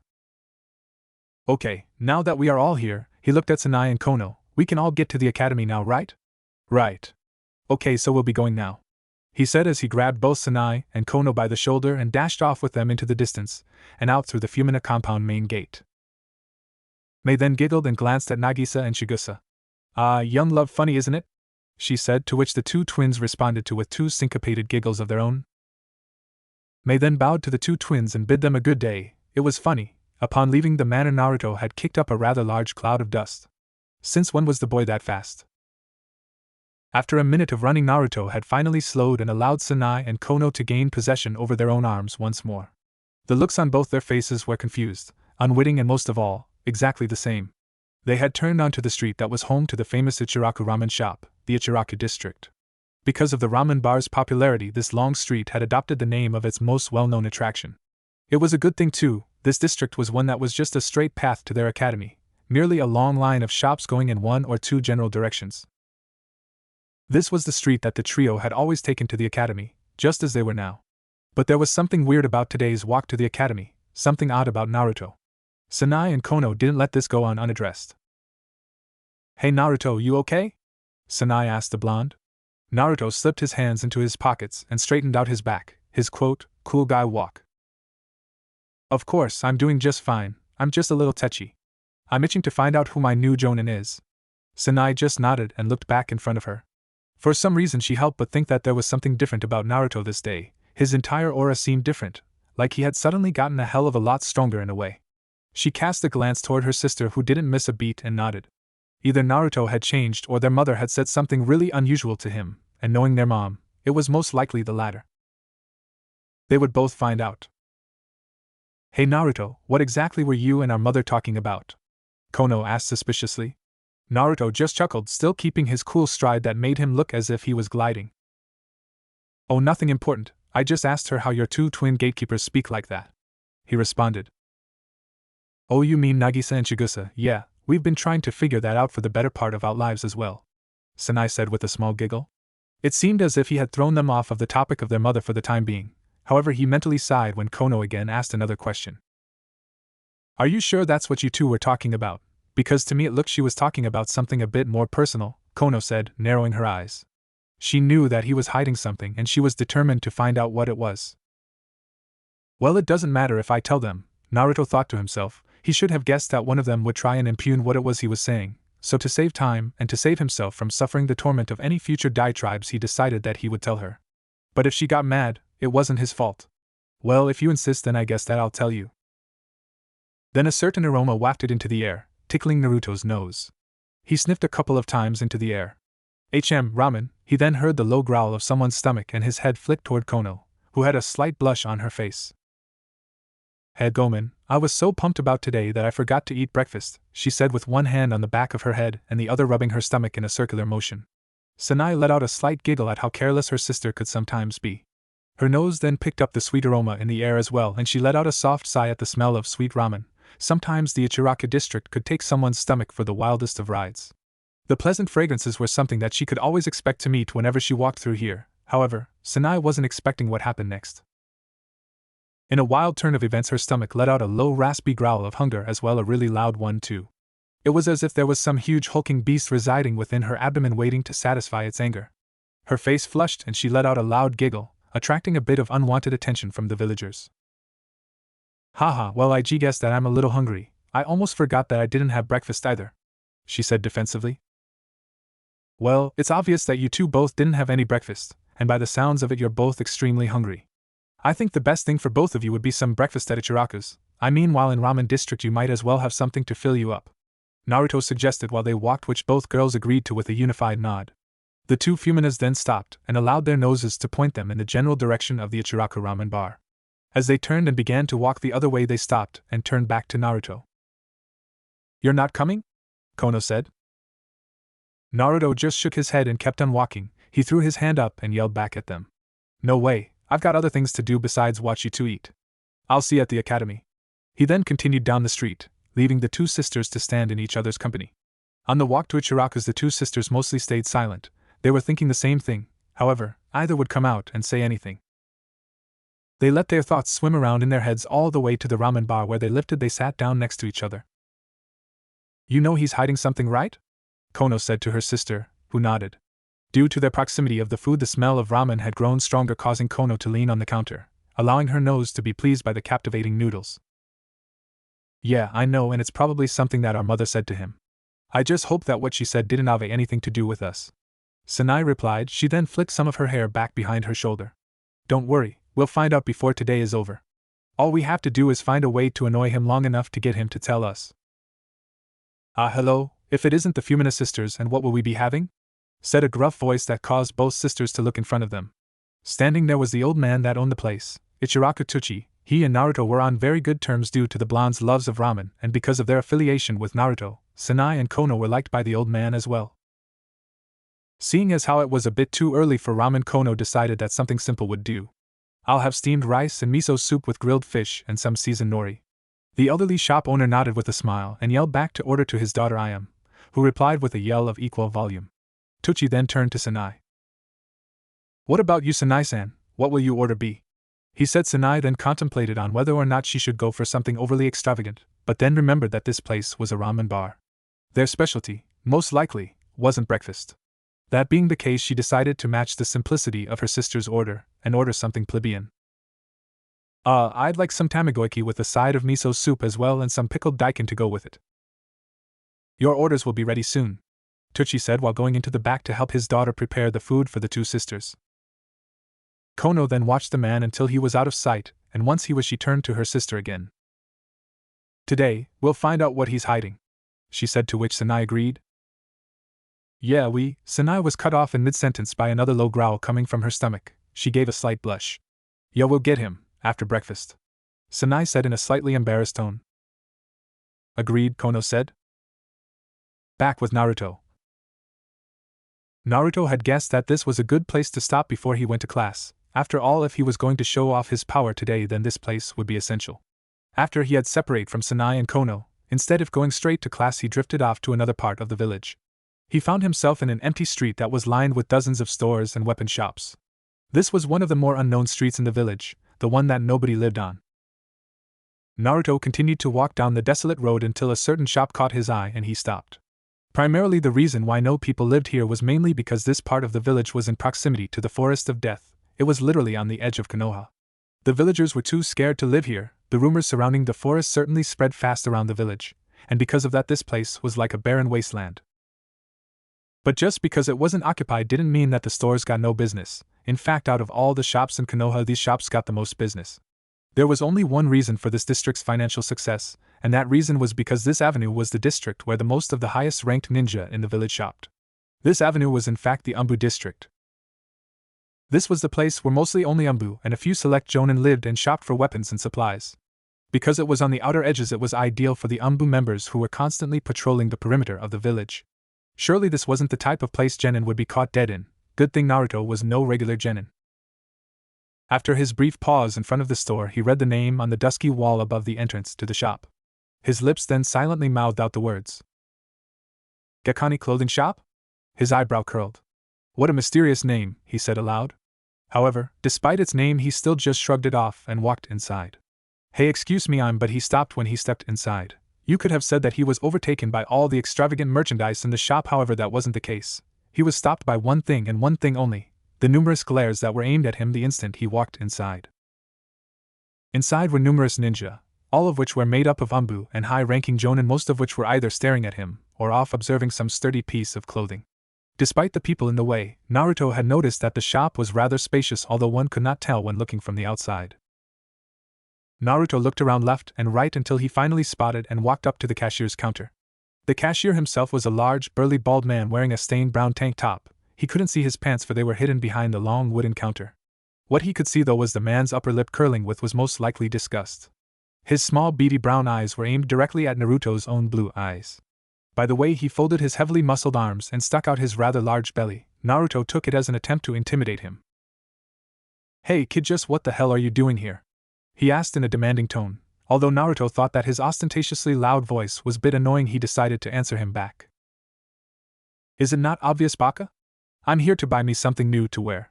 Upon being called an idiot, a wide vein popped up on the burnished head of who Naruto thought was the shop owner. Naruto smiled inwardly. If he had drawn such a reaction from this man, then it wouldn't be hard to get what he wanted without a fight. Well, maybe not. The large man slammed his hand on the top of the counter. Hey, listen here, runt. I'm not in the mood right now to play games. What's a fucking genin like you doing here in this part of the village? You shouldn't even possess the whereabouts of this place. Naruto noticed that where the man's hand had struck the wooden counter, the wood itself was horribly cracked. Naruto was neither stupid nor unobservant, and because of that Naruto could tell right away that this man was no shinobi. However, he was outrageously strong. Well, I'm here and I possess the whereabouts of this shop, so therefore it should be obvious that I am no normal genin, Baka. Naruto's voice carried a bit of hostility which further pissed the large man off. Strangely, none of the other jonin and Anbu seemed to care about what was occurring at the counter. Did this happen a lot? Because it sure seemed like it. No matter though, if a fight were to spark up, Naruto knew that he would be able to take this guy. Plus, this was the best place possible to display his power. What better place to show off what he could do than a place where all the strongest nin gathered? Plus, I have this. Naruto then pulled out the black scroll that Saito had given him. I got the directions from this thing here. The man's eyes widened. It turned out that the scroll that Saito had given him was actually a map of Konoha, and not just any map. It was a map from an Anbu's vantage point. Therefore, it showed you the location of many of the shops and hidden training grounds used by Anbu in the village. Okay, short stuff. Say what you have to say before I lose my cool, he said. Unfortunately for Naruto, his height was always a topic of ridicule, and what exacerbated the current situation was that his head was barely a mere foot above the unnecessarily high counter. That being the case, only Naruto's neck could be seen. By all means, big man, lose your cool, I've got time. Listen here, I haven't killed you yet only because you're a child, but if you don't show some fucking respect then I'll just have to make you. Besides, what makes you think that I'll give you of all people my service? That comment caused Naruto to raise a brow. What do you mean, me of all people? Naruto asked. Oh, that's right, you don't know. I would tell you, but I'm afraid I'd get killed if I did, he said with a smile on his face. Oh, that's what you mean, man, that's old news. See, but the thing is, you can't speak of it, but I can, and trust me, I know what's in me. I am very much aware. That comment drew the attention of the many Anbu occupying the shop. Now I have a special order to place in for you. I want something better fitting than this old jumpsuit here, take it or else.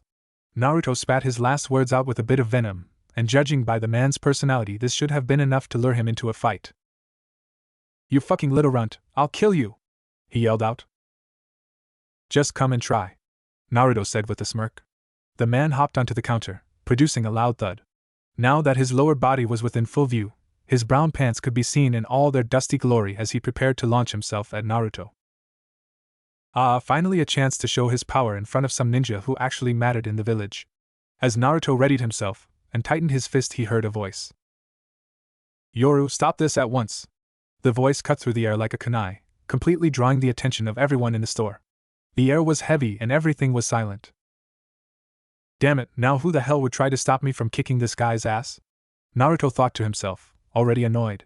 He noticed that the large man had a scared expression on his face. He looked past him and saw a tall and slender brown-eyed elderly man with long gray hair that hung to his back. He was wearing a purple shirt which was tucked into a black hakama. Yoru, attacking customers is unacceptable, and you know it. Now get back behind the counter and let me handle things here. Sorry boss, it won't happen again. Yoru stammered out.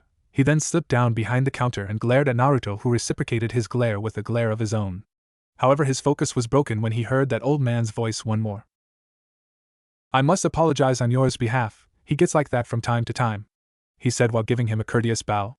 Naruto saw that Yoru himself was having a tough time trying to hold back his anger and chuckled. No need to apologize, after all I was part of reason for the fight almost occurring, Naruto responded. Still, it is my obligation as this store owner to take responsibility for employees. Naruto's eyes widened a bit. Oh, so you're the store owner. I knew it was too nice to be run by a guy like him, Naruto said while pointing a thumb at Yoru, who just growled at the boy. The old man then chuckled at Yoru's reaction. Yes, that is correct, I am the owner, my name is Koha Gekani. Note that all names are backwards, so his first name is Gekani. Uzumaki Naruto, pleased to meet you, Naruto said, but then noticed Gekani looking him up and down. Is there a problem? Naruto asked. No, I was just wondering how a genin found out about this place, that's all, he said. Trust me, I'm stronger than I look, Naruto replied, but cutting to the chase, I need to make a special order for a custom piece of clothing. When Gekani motioned for him to follow, Naruto complied and allowed himself to be allowed into a room in the back of the store, but not before giving Yoru the finger. The large man then gritted his teeth as he watched the boy fade away into the back room. Oh, I am so going to hurt that little runt, he said. I wouldn't try anything, said a voice right next to him. Yoru turned to see an Umbu with a modified tiger mask. He jumped back a little out of surprise. How long were you standing there? Yoru asked, slightly afraid. That doesn't matter, but anyway, I just wanted to tell you not to try anything with that kid. He's more powerful than you can imagine, and by the looks of it he'll get stronger. So you better show him some respect because he's going to be coming here a lot more, that's for sure. And don't think that you can surprise him either. Any plans that you have right now for fighting him should be abandoned, for your sake anyway. Yoru then looked at door where Naruto had walked through with Gekani. He doesn't seem that strong, he said, but when he got no answer he turned his head and saw nobody there. He hated it when Umbu members did that to him. Meanwhile with Naruto, he was led into a room full of different fabrics and material. So what would this custom order be, Uzumaki-san? He said with a smile. That was something he wasn't used to, a smile. Most people who knew who he was either frowned or glared at him, much like Yoru had. It made Naruto wonder whether or not Gekani was aware of his status, but judging by the man's elderly appearance, it was obvious that the man knew. He must have just been that much of an accepting person. Oh, I've tinkering with this idea for a while, so I already have what it should look like. He pulled out a folded piece of paper and handed it to Gekani. The man unfolded it, and his brow rose. Oh, and I want it to be made out of the same material as this, he said, taking off his orange, blue, and white jacket. Interesting idea. I'll see what I can do. Thanks, but listen, I have to go. Can you have it done by the end of today? The old man nodded. Good, I'll be leaving then, Naruto said as he walked out of the room and after giving Yoru one final glare, walked out of the store. Yeah, I'll come back here for sure. At the academy. After a nice breakfast, both Sanai and Kono were filled and ready to complete the rest of the day. Back in the Ichiraka district they got distracted by the sounds of their hunger. However, now they were satisfied and they were replete. Now they were ready to interrogate Naruto. However, the problem was that there was no Naruto. They walked into the classroom ready to interrogate their blonde friend, but they soon found out that he was nowhere in sight. Now they were stuck with Iruka and his horribly dry speech about moving on in the world.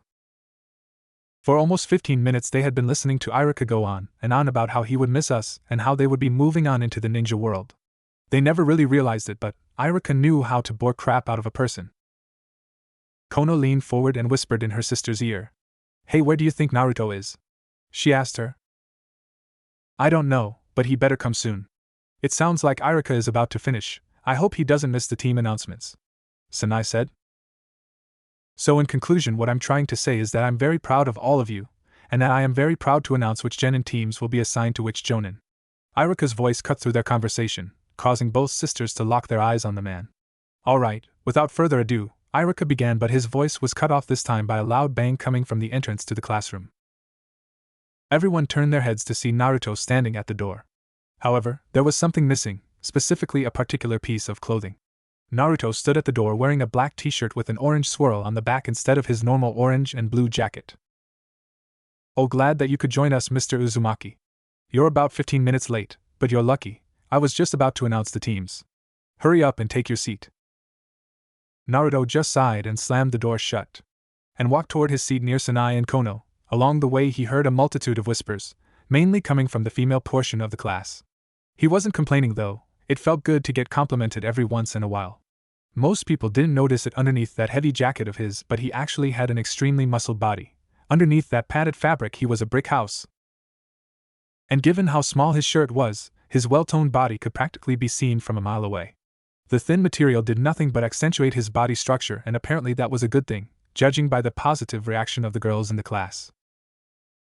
"My bad for being late, Irika-sensei. I had some things to take care of," Naruto said cool as he took his seat. "Well, that's okay seeing as how you all are getting new senseis," Irika said with a smile as Naruto threw a smile back at him. He turned and flashed a smile toward Kono and Sanai.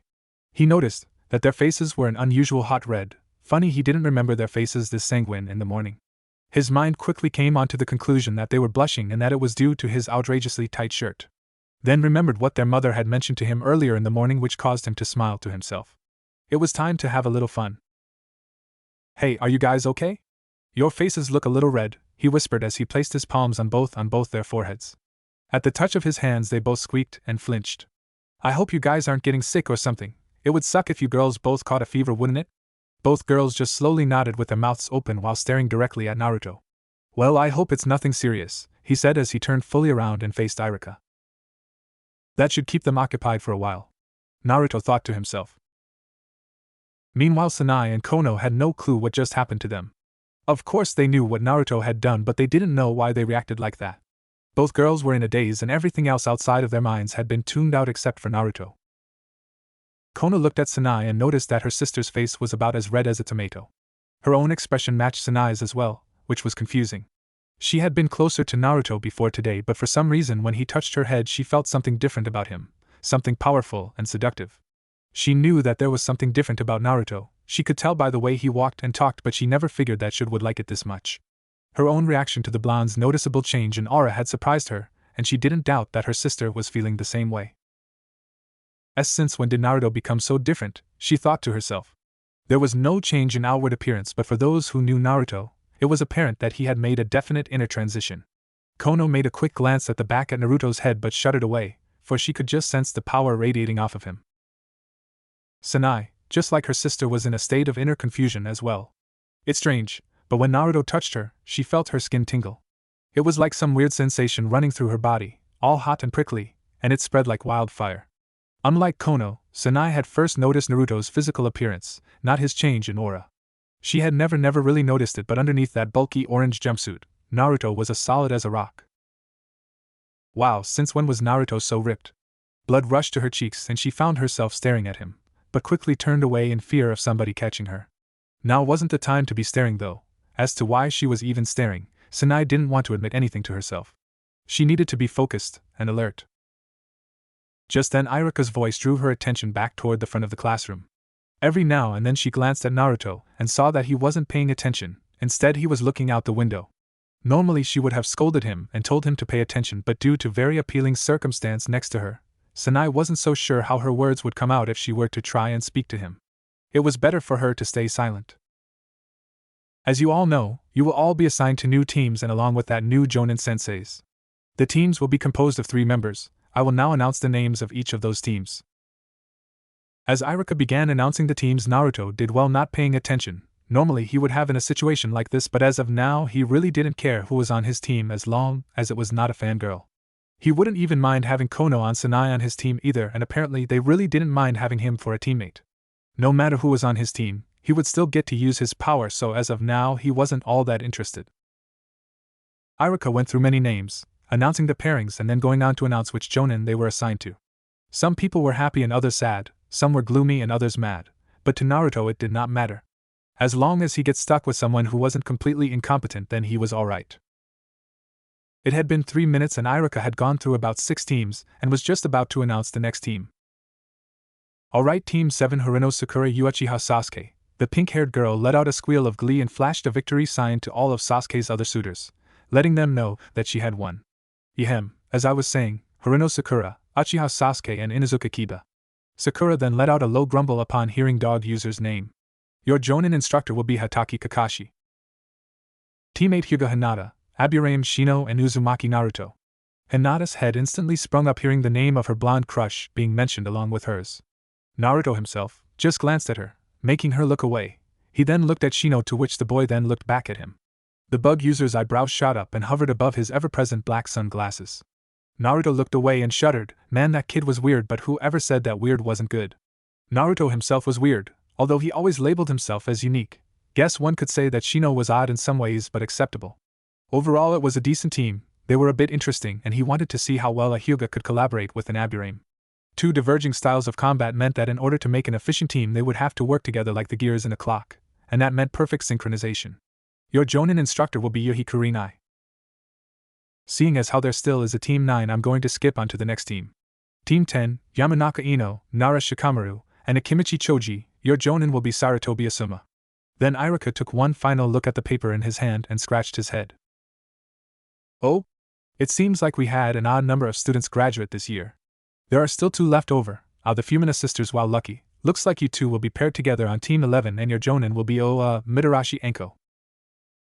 Naruto glanced back at the Fumina sisters. Both their expressions were downcast. Just by hearing the name Mitarashi Enko they had both been thrown into a lugubrious mood. Sorry guys, tough luck.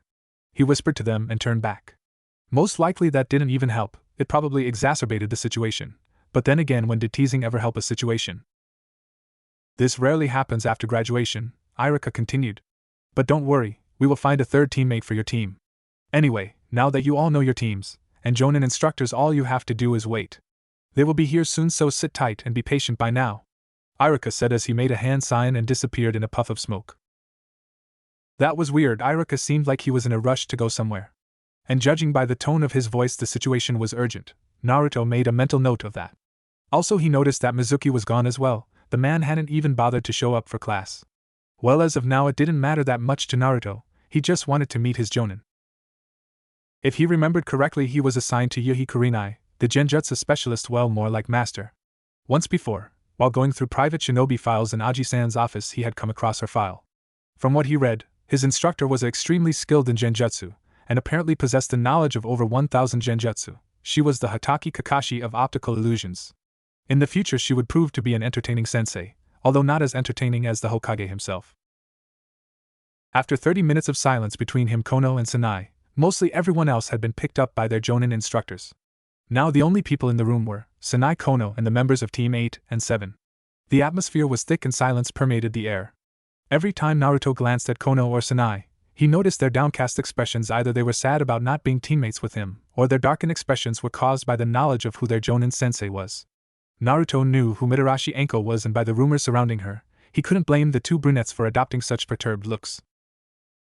But he didn't let it pressure him too much. Their temperance was, in itself, a good distraction for them, and would give him a chance to move away before they started to annoy him in order to make themselves feel better. Naruto's eyes darted from the 2 sisters then onto Team 7 and then onto his own team, who were seated across the room. He stood up and walked over to him while eyeing the Aburame boy with much focus, not even breaking his concentration to so much as take his gaze off the aloof genin. Hey, Shino, can I ask you something? He said, taking a seat on the desk next to Shino. From behind his high gray-colored collar the Aburame boy nodded slowly. His thin-rimmed black glasses seemed to be glued to his face, for they did not move an inch when he moved his head.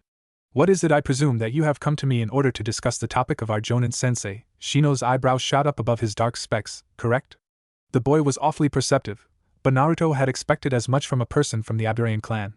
He did not look at Naruto, only away, as if he was avoiding the blonde's eyes. Wow, you hit the nail right on the head. Didn't expect you to answer before I had a chance to ask. But getting to the point, you do know of our sensei, correct? Yes, in fact I've heard a multitude of stories about her skill, particularly her mastery in the art of genjutsu, Shino replied in a neutral tone. He brought his hand up and adjusted his glasses. Why, are you expecting anything of her? There he went again, predicting what he was about to say before he even said it. Actually yes, I am, and I am also expecting out of you and Hinata as well. This caused the usually distant boy to show some interest. He turned his full gaze onto Naruto, apparently drawn fully into the conversation by subtle alacrity, and uttered one word. Elaborate. Don't read too much into it. All that is meant is that I can see that you along with Hinata have skills that will prove to be both valuable and irreplaceable in the future, so to curtail. I'm glad to have you on our team, Naruto said nonchalantly. Your words are much appreciated. I myself am satisfied with you and Hinata as my teammates as well, Shino said. Naruto figured that he could get along with Shino. As stoic and shadowy as the boy was, he was still just that, a boy. And no boy, no matter how odd they may seem, could be completely unsociable. Naruto then took that thought back as the image of a certain Uchiha flashed in his mind. Naruto really hadn't expected Shino to open up so easily, however, but it didn't matter at the time, as long as he had lightened up the mood with his teammate. As he had made a slight connection with one teammate, he was pleased. However, one remained, and there she was timidly walking up to both him and Shino. Hinata slowly crept up to the two boys. Naruto today for some reason had changed. He seemed more confident than he was the day before. It reminded her of the day she first met him, when he had stood up to her father. Although she only had a brief conversation with him that day, he said something to her that she would remember for many years to come in the future. The words he said she still remembered. But you just got to know how to speak to them. His words still rang in her mind, a constant reminder of why she admired him so much. His confidence, his demeanor and his charisma, they had all returned back to their former glory just like on that day.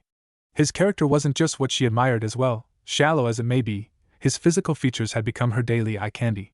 Most of the time she would stare at him for what seemed to her like hours, although it was only a period of time abundant in brevity.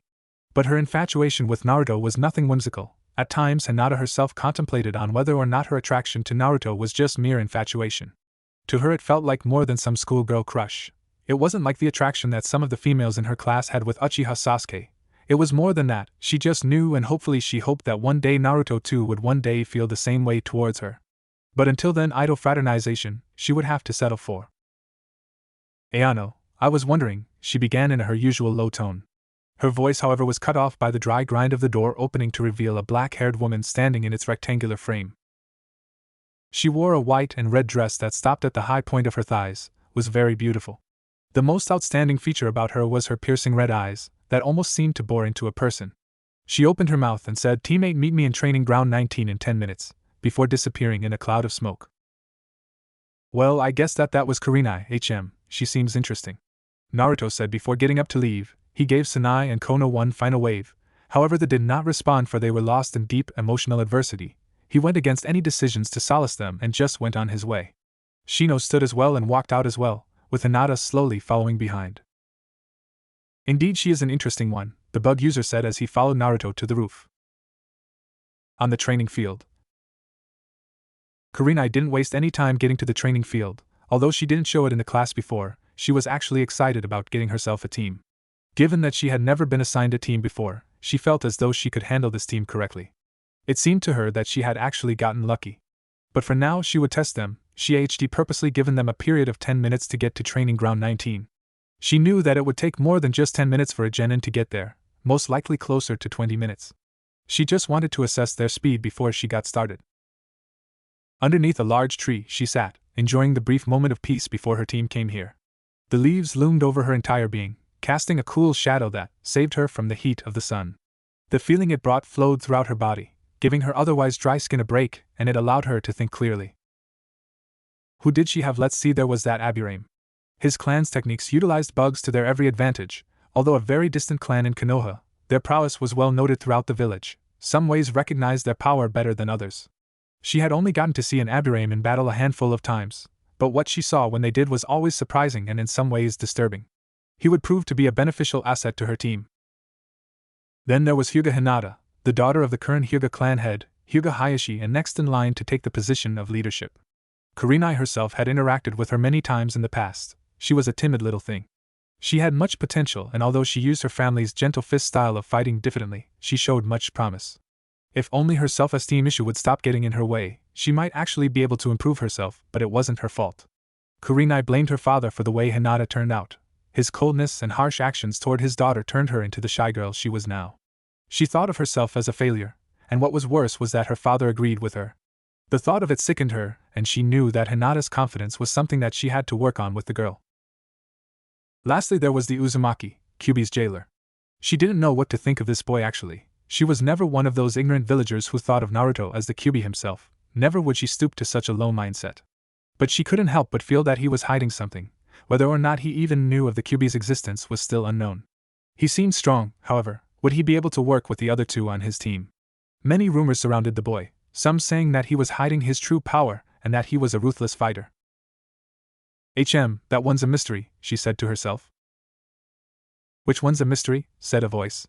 Kurenai's eyes widened when she looked up and saw Naruto standing upside down on a branch. He had a jaunty expression plastered on his face. For a moment the wind blew and Kurenai said nothing. Well, he said, raising a brow. Kurenai just sat surprised. There should have been no way that he could have gotten there so quickly. She herself had gotten there in little under 2 minutes, so for him to get there and approach her without her noticing was unnatural for a child his age. Why you? How did you get here so fast? She asked. That doesn't matter right now. I have someone who's here and wants to speak to you. Who could possibly dash? She cut herself off when she noticed an Umbu with a slightly modified tiger mask walk from behind the tree. What the hell is this? She asked. Kurenai-sensei, this is Yuji Saito, my future Umbu captain. Kurenai almost stopped thinking for a moment. The fact that he just Umbu meant that he was stronger than he let on, most maybe even stronger than she was.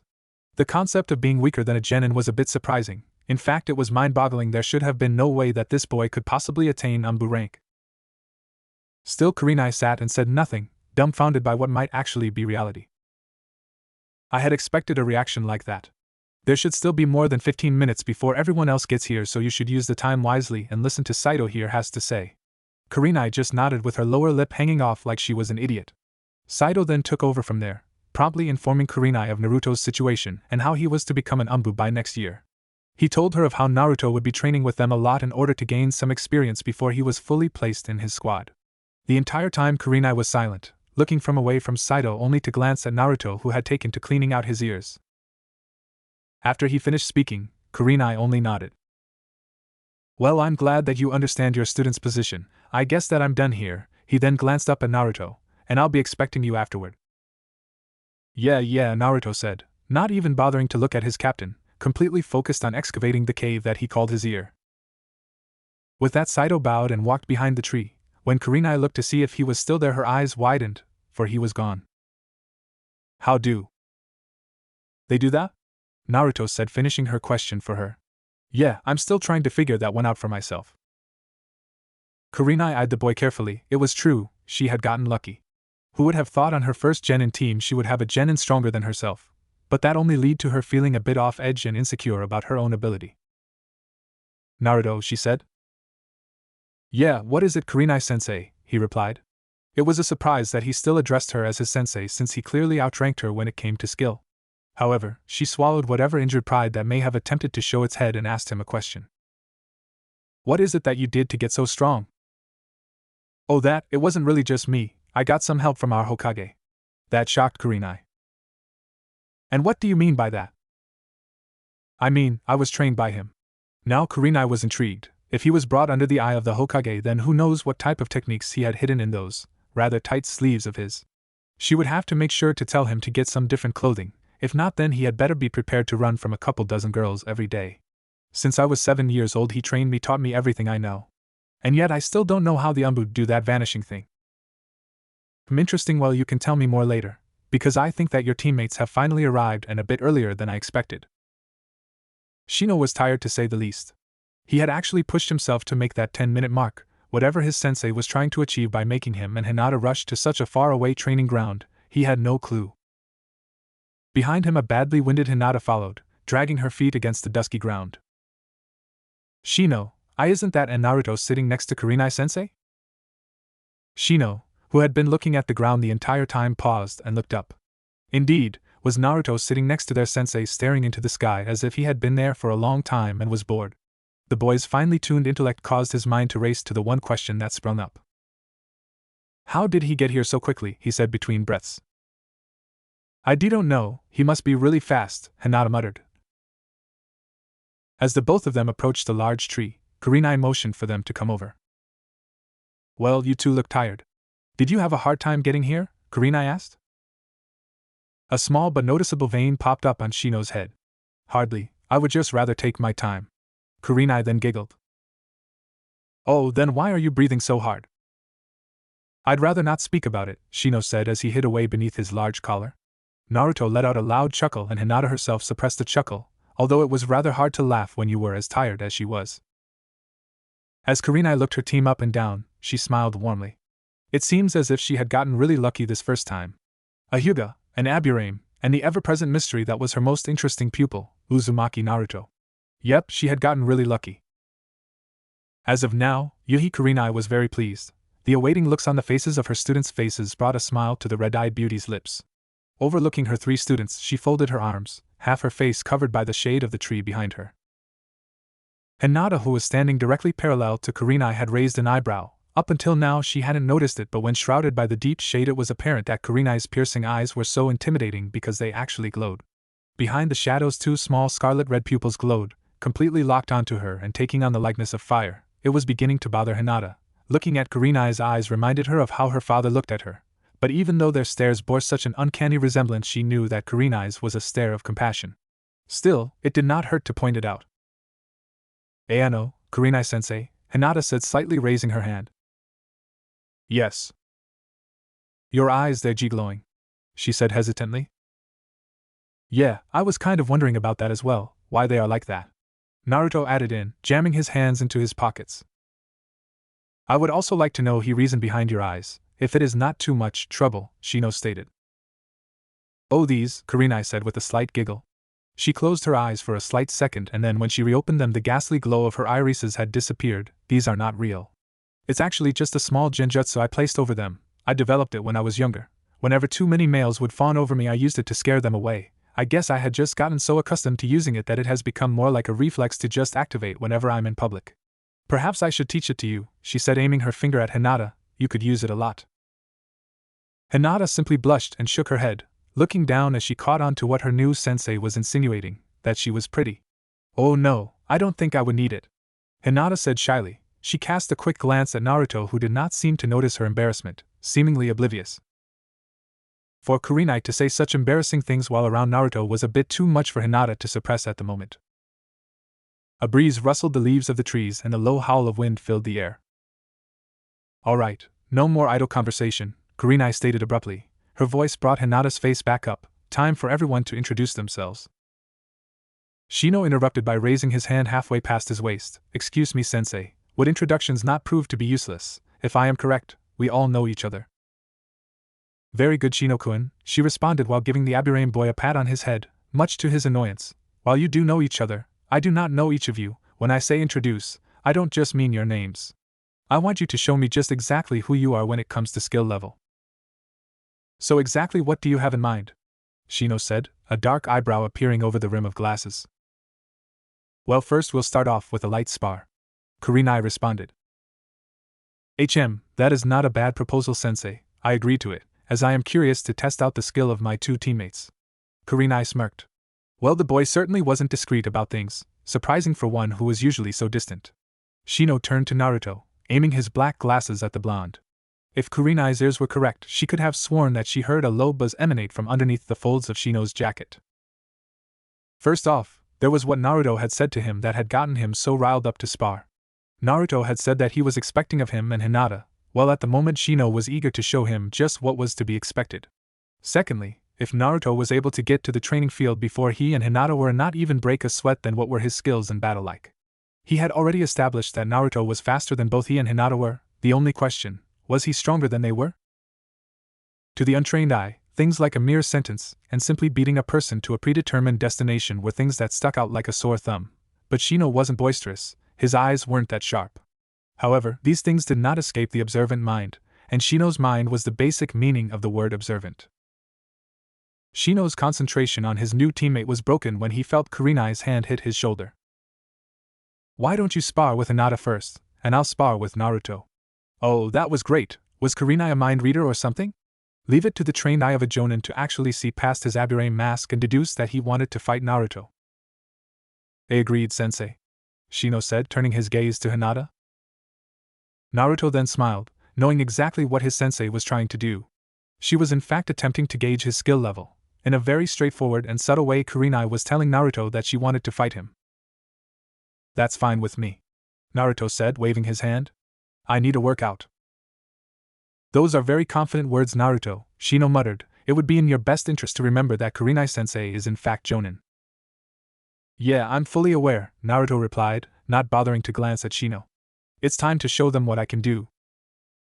Pain shot through Kurenai's back as she was shot back into the thick trunk of a tree. Dropping to her knees, she let out a heavy breath, her gaze aimed at the ground. A bead of sweat dripped off her forehead, hitting the ground just as it was darkened by a shadow. Kurenai looked up to see Naruto above her with his leg extended above his head. His bored expression turned sideways when Kurenai rolled to the side, barely avoiding Naruto's heel before it made contact with her face. As she got up, she was forced to duck a roundhouse. The force of Naruto's kick sent her long hair swaying to the side. As soon as she stood, she was thrown back into the defensive, blocking a mass of punches and kicks aimed at her head and torso. Seriously, who knew that Uzumaki Naruto would be this strong? She had been sparring with the kid for about an hour, and within the first 20 minutes it had already become apparent that he was much more skilled than she was when it came to taijutsu. Striking like a snake, the flat of Naruto's sandal smacked against her arm as she blocked another kick. He wasn't done, however. Spinning around, Naruto slid his foot back onto the ground and aimed a backhand at her face. She ducked and, utilizing her low crouched position, hopped up, almost catching Naruto's chin with high upward kick. Her foot came back down with force, cutting through the air like a blade, and crashed down onto Naruto's shoulder. He took the force of the blow, his legs bending, but he soon countered by stepping in, thus throwing her off balance and blasting her back again with an open palm strike.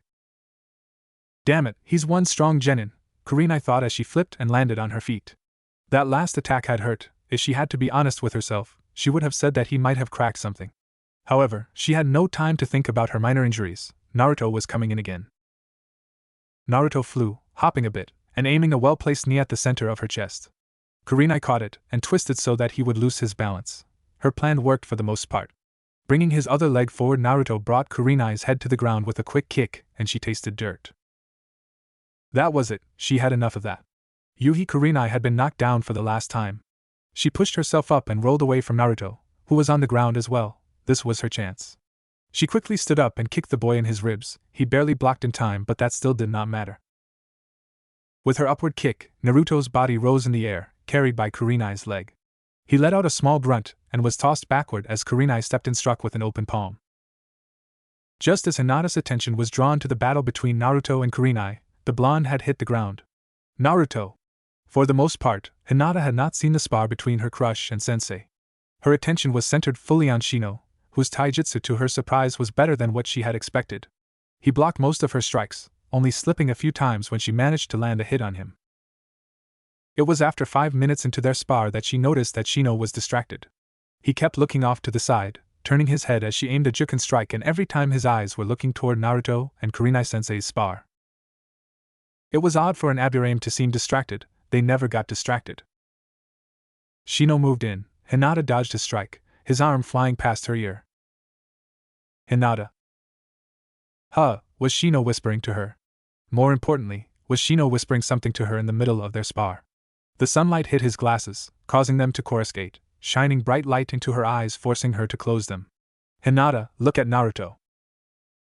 Suddenly, opening her eyes, Hinata blinked rapidly. Shino was still in front of her, however. His arm had fallen back to his side and he was standing straight with his hands in his pockets.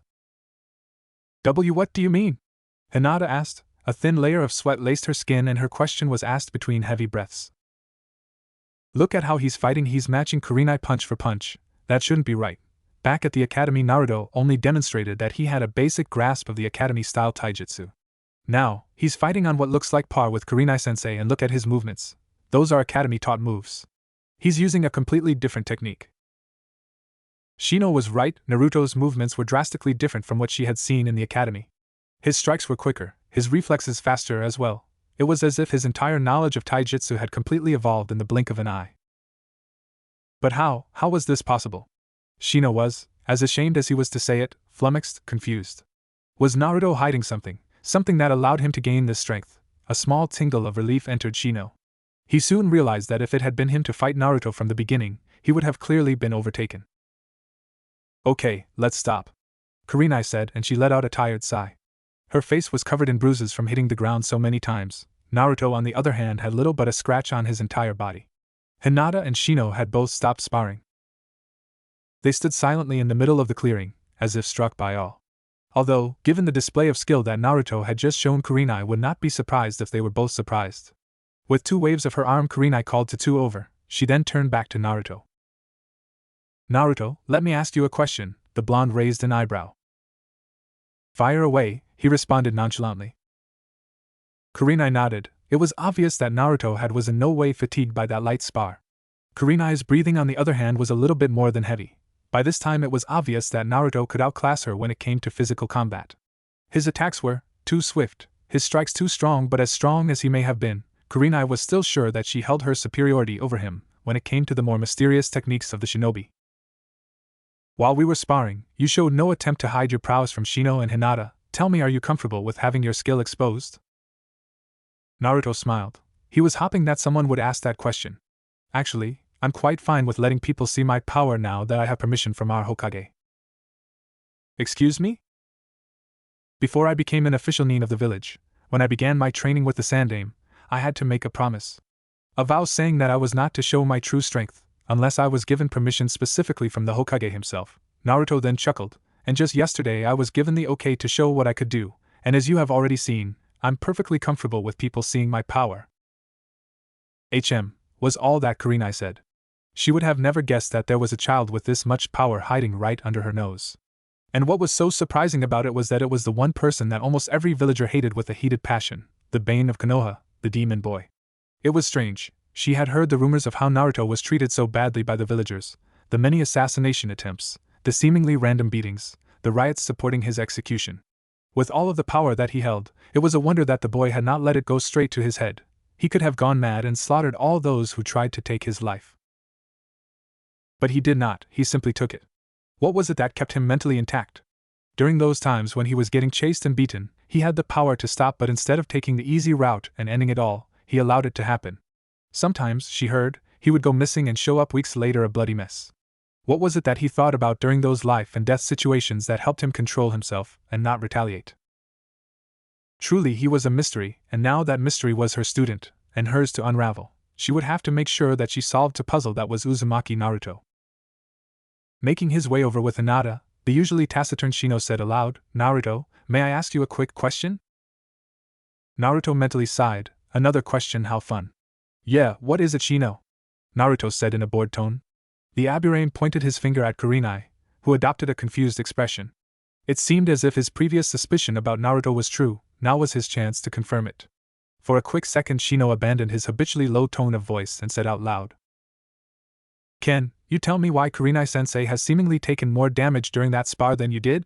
You are but a genin like Hinata and myself, correct? Naruto nodded. Then why is it that you can best a jonin in combat? Back at the academy your skills were nowhere near as polished as they are now.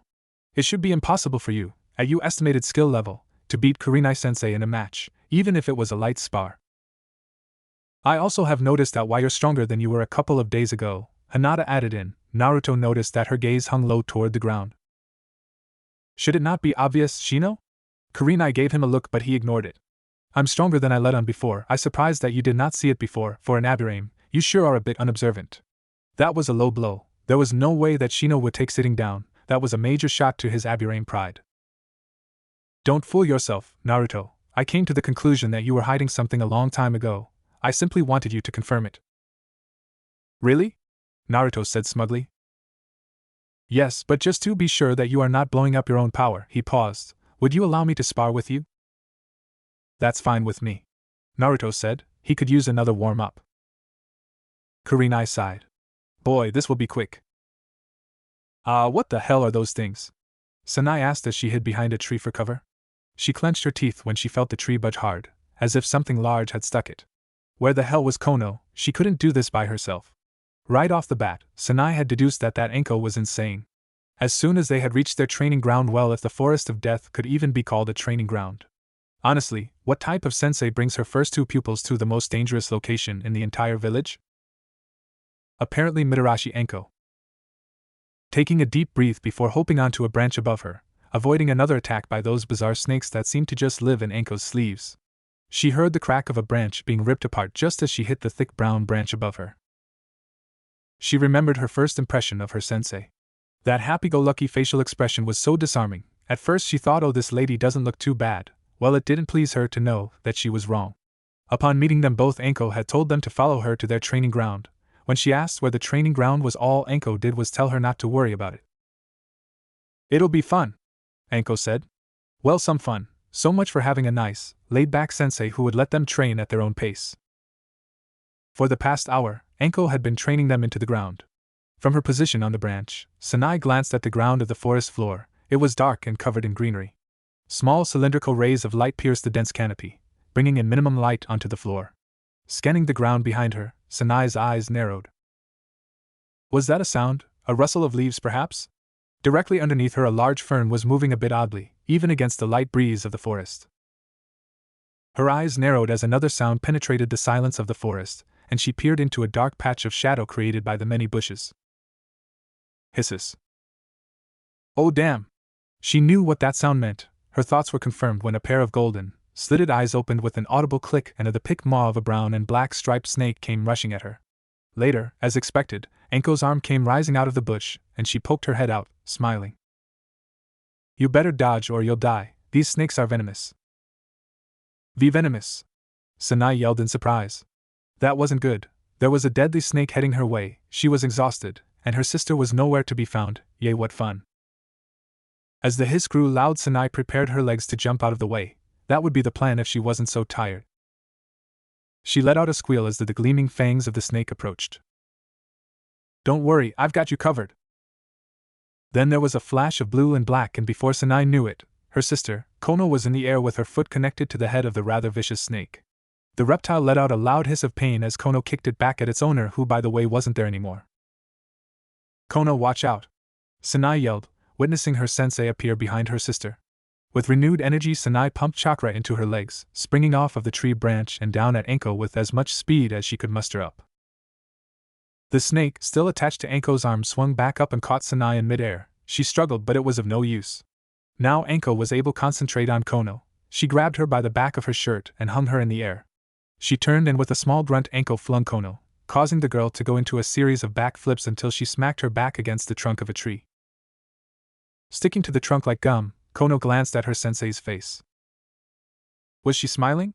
Oh, now she got it. This was like playtime for her. Kono let out a low groan, a tiny, almost indiscernible murmur before the world went black and she fell onto a wide branch directly underneath her. Kono! Sanai said, but she was cut off mid-sentence when she found herself being caught by gravity. The odd sensation of falling filled her stomach. The ground came closer, rushing to meet her and Anko. Anko landed on her feet, a feather falling from the sky. Sanai, on the other hand, had a landing a bit less than comfortable. As soon as Anko hit the ground, Sanai was released by her sensei's weapon and thrown to the ground, from which she landed on her butt and rolled backwards until she lay flat on her stomach. Ow, that hurt, Sanai yelled. A lot, she finished off lamely while rubbing her bottom.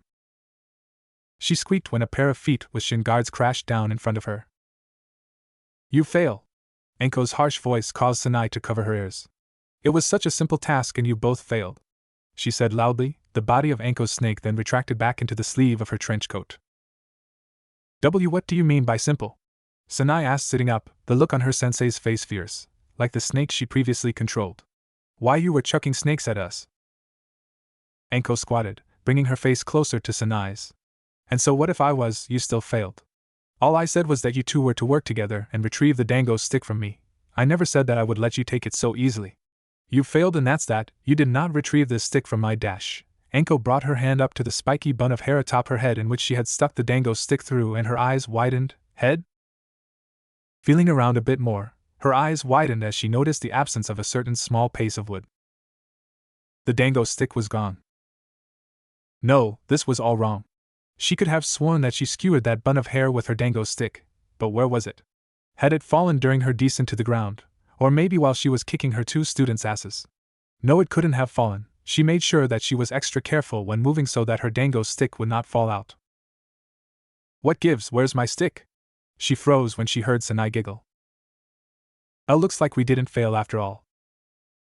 What? With a shaky arm, Sanai pointed up to the branch where her unconscious sister lay. Only half of her body could be seen, as she was barely on the branch. Her arm hung limply off the wood, swaying back and forth, and clutched between her fingers was a long needle-like piece of wood. The dango stick. Anko gasped. When did she?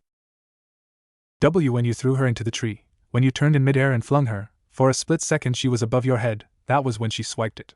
We had both agreed that I would act as a diversion while you were coming for one of us and get your attention, and then that was when she would grab it. She coughed, cleared her throat, then continued. But unfortunately, those snakes of yours was a hindrance to us, and in every way possible, it was impeding our plan's progress, but they did help us by giving us an opening. So in other words, when I was grabbed and you flung Kono, you actually gave Kono an opening to grab your dango stick. Right now Anko was a little surprised. She hadn't expected these two to actually get the stick. Really, she didn't even expect the two sisters to last as long as they did, let alone pass the challenge. It seems as if they were full of surprises. Oh, she would have fun training these two. Well, I'll be darned, then I guess you both pass. Congrats. But for no, how about we stop right now? I think I threw your sister a little too hard. So I'll take her to the hospital. Good, so does that mean that I can sleep? Anko nodded. Thank heavens, Sanai said, letting her head drop and hit the ground pretty hard. You can sleep here, but that doesn't guarantee that I'll come back to get you, and there are some pretty big beasts that live in this forest. It was no good. There was a light snore from Sanai. She had already went to sleep. Wow, she must have been pretty exhausted. Anyway, she looked toward the branch where Kono still hung loosely. Time to get you to the hospital. Shino fell to his knees, releasing a loud groan. His breathing was strained, and then the rim of his collar was darkened, stained by the massive amount of sweat dripping from his face.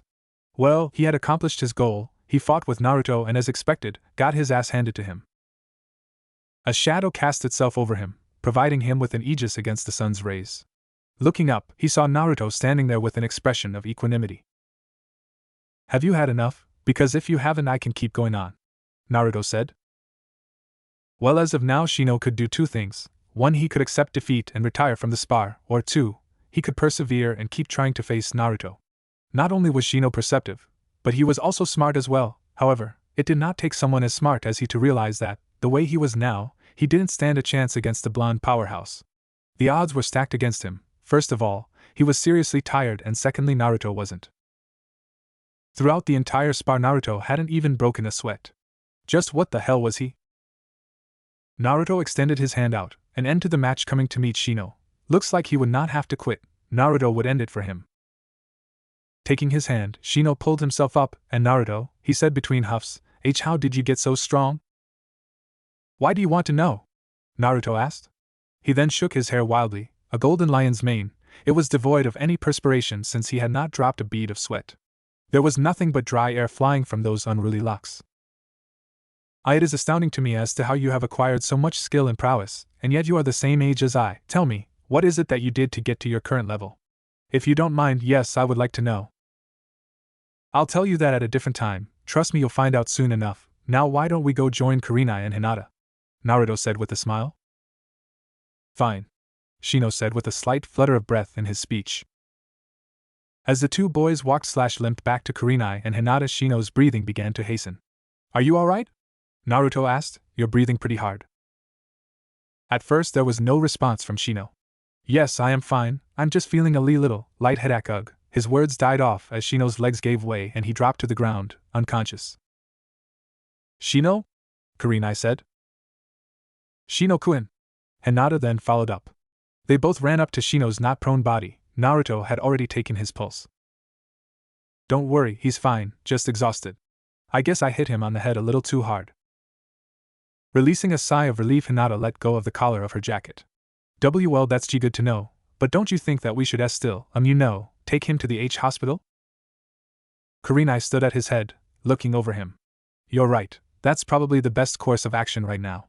That little bump on the head you gave him, Naruto, might actually be something more severe. It would be best if we want to avoid a pejorative situation.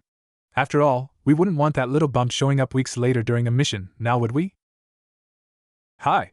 Both Naruto and Hinata responded. Wow, she was surprised that Naruto still treated her like his superior, even though he was stronger than she. That was good though, scrupulous behavior like that would earn him some brownie points. Good, now let's go. Kurenai said as she scooped the Shino into her arms. Catch up you two, okay? Hi. With that she disappeared from sight in a swirl of leaves, a classic exit. Naruto then turned to Hinata. Why was he looking at her like that? Was there something on her face? She stood, eyes wide in anticipation, and she hoped that he would say something to her, because she knew that she certainly wouldn't. Well, let's go, shall we? Naruto said, extending a hand toward her. Hinata paused, feeling her heart skip a beat. A familiar heat resurrected itself in his stomach. Was he honestly expecting her to take his hand? If only he knew what that would do to her. So out of shock, Hinata muttered the only response that her trembling lips could force out. Huh? Come on, we're catching up to Kurenai-sensei. Naruto grabbed Hinata by the hand, turning his head so that he was now pulling her. Hinata let out a loud squeak and his arm dropped, pulled down by some unknown avoirdupois, and it felt like dead weight. When he turned back around, he found Hinata sprawled on the ground unconscious. Her hand was still clutching his despite her being in that state. Sighing, he squatted by her. It seems that she was still the same scared little girl she was when Naruto had first met her. Really, she was just too shy for her own good. With an annoyed expression and an arched eyebrow, Naruto scratched his head. She did not just faint. As much he didn't want to believe it, and as many times he repeated the phrase in his head, the truth was still right there in front of him. She really did just faint. That would not go over well with him. Specifically, it was annoying. I touch her hand and she faints. Great, he said. Hinata, he said, giving her cheeks a few soft slaps to the face. Upon further inspection he saw that her cheeks were hot and florid. 2 light pink patches on her cheeks gave her face an innocent quality. It was milliseconds later that Naruto came upon the empirical conclusion pertaining to what those pink patches were. Is she blushing? Naruto's mind went to work, a supercomputer going through thousands of reasons per second as to why she was blushing. Finally he hit the one that made the most sense. Yeah, I think I'll just come back to that one later, Naruto said, pushing the reason out of his mind. He smacked her once more. Hinata, well, that sucks. With slight grunt, Naruto picked Hinata up and slung her over his back. He leaned forward a bit so that she would not fall and with a burst of speed bounded off toward the hospital. Kurenai sat by the window of a small brightly lit room. The light had almost faded away and at the horizon in the distance a pale purple light seemed to reach toward the sky. The day was almost over. Pretty soon it would be time for her to dismiss her students for the day. She sighed. So much time wasted, we could have done so much more today. Crossing her legs and resting her head on the palm of her hand, Kurenai released yet another sigh. First day and already someone was in the hospital, and it was for something probably minor. Not the normal picture any sensei's perfect first day with their pupils. A susurr sounded, and she heard the sound of faint mumbling beside her. She looked over to Shino, who was in a standard hospital room bed to her right.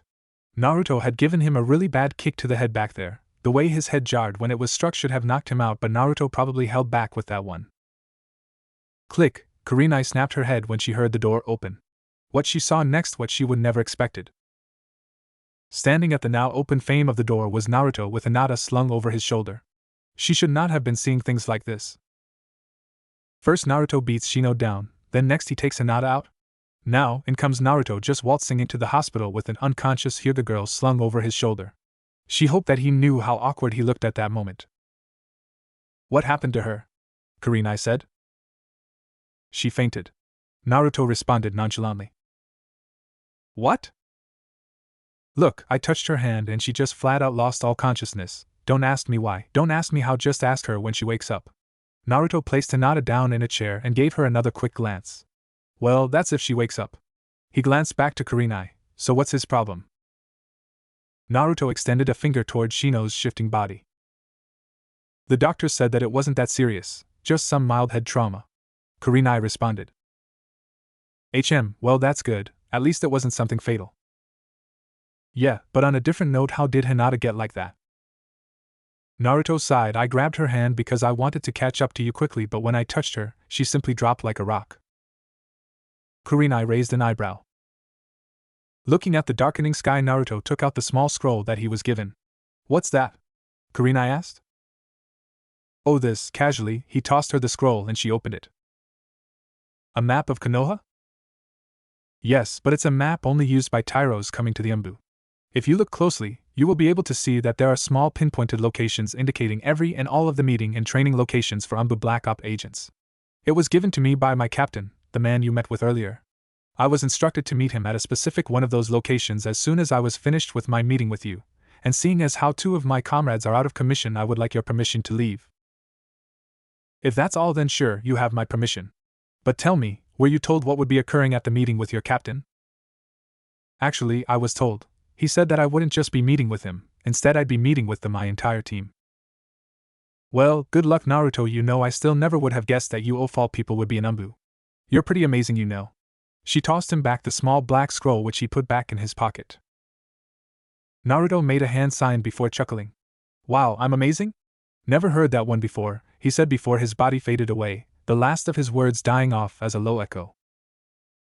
It saddened Kurenai to hear her student say something like that. Had he never really been told that he was amazing? She thought that it wasn't the truth and that he was just saying that to be sarcastic, but the sad smile on his face told her otherwise. She thought about his last words, they circled around her head. Never heard that before. His words made her think about how hard of a life he must have had to be able to say something like that, and really mean it. No, she would not allow something like that go on. Vowing in her mind, she would make sure that Naruto would never be able to say things like that ever again. Naruto glided from rooftop to rooftop, flying through the village at Mach speed, brown buildings and green trees in the distance, all rushing past him in an instant. As he continued on further, eventually the browns and blacks faded, giving way to only the greens of trees. He stopped on a branch, harshly making it crack, and with great dexterity slipped out his little black scroll. He smoothly opened it, his head reading from left to right, eyes scanning to paper with robotic perception. He looked south. This way. Naruto rolled the scroll back up and put it back into his pocket. Then he bounded off into the darkness of the forest, leaving a thoroughly tattered branch behind him. The leaves fluttered past his face, brushing against his face. High in the canopy he could smell the stinging scent of damp greenery coming from below. Strangely, on Naruto's perspective, the forest of death was pretty soothing at night, especially when one was flying through the trees like Naruto was at the moment. Even though it had become dark, Naruto's vision was not impaired. He never really understood why his eyes worked the way they did. In the dark he could see just as well as he could in the day, if not better. Most people would need to activate a minor night vision ninjutsu to gain the vision that so easily came to him in the dark. It was one of the few things that he didn't understand about himself, and one of the few things that he did not wish to investigate. There was something in the back of his mind telling him not to go there, to just stay away. Slowly, as he noticed, the trees grew farther apart, until they gave way to a small clearing. In the distance he could see a large creek. His enhanced night vision allowed for him to observe the rushing torrent of water. His eyes then locked onto the one thing that mattered in that dark green clearing of grass and trees, his captain standing in the clearance with his hands behind his back. His tiger mask a pale dusky white. In the shadow, Saito looked somehow ominous, ghost-like, his umbu vest transparent in the bitter darkness. Naruto sneered this apparition that was his captain. Now he was in friendly territory, the mask could come off, fully. He landed in front of his captain with nothing but a small rustle in the leaves. He would have landed silently, but he wanted to make sure that he was noticed. Taicho. Naruto said, kneeling down on one leg, bowing his head. Taicho, Naruto, you are addressing me as your captain, yet you are not even an Umbu member yet. Tell me, why is it that you do that? Naruto looked up, his expression solid. I am but a genin and you are an Umbu. I am below you, and due to the certain circumstances that I am placed under, I will be calling you that in the future, so why not practice now? Ah, a scrupulous one you are indeed. You'll make an excellent addition to my squad. Thank you, Naruto responded, standing up. So, I do remember you mentioning that I would come here to meet you and the rest of your team. He looked around, seeing nothing. By the way, where is said team? Cutting to the chase as usual, I see Naruto. Well, if you want to meet the team, then by all means meet the team. Saito followed by allowing his hand to sway in a horizontal arch in front of Naruto's face. Almost an instant later, Naruto felt it, 3 other intense presences all around him. Killing intent as thick as a block of ice, dense and potent. It was not only mentally terrifying, but it was also opulent. The horrid sensation came in abundance, all of it aimed at him. Icy cold daggers stabbing into his sides, his back, his neck, his death was prominent around him. He could feel each one of them, both individually and as a whole unit, pouring their killer intent onto his very existence. As of now, he had no protection, no aegis to shield him from the feeling of literal death clutching him from all directions. Through it all, Naruto kept his eyes on his captain.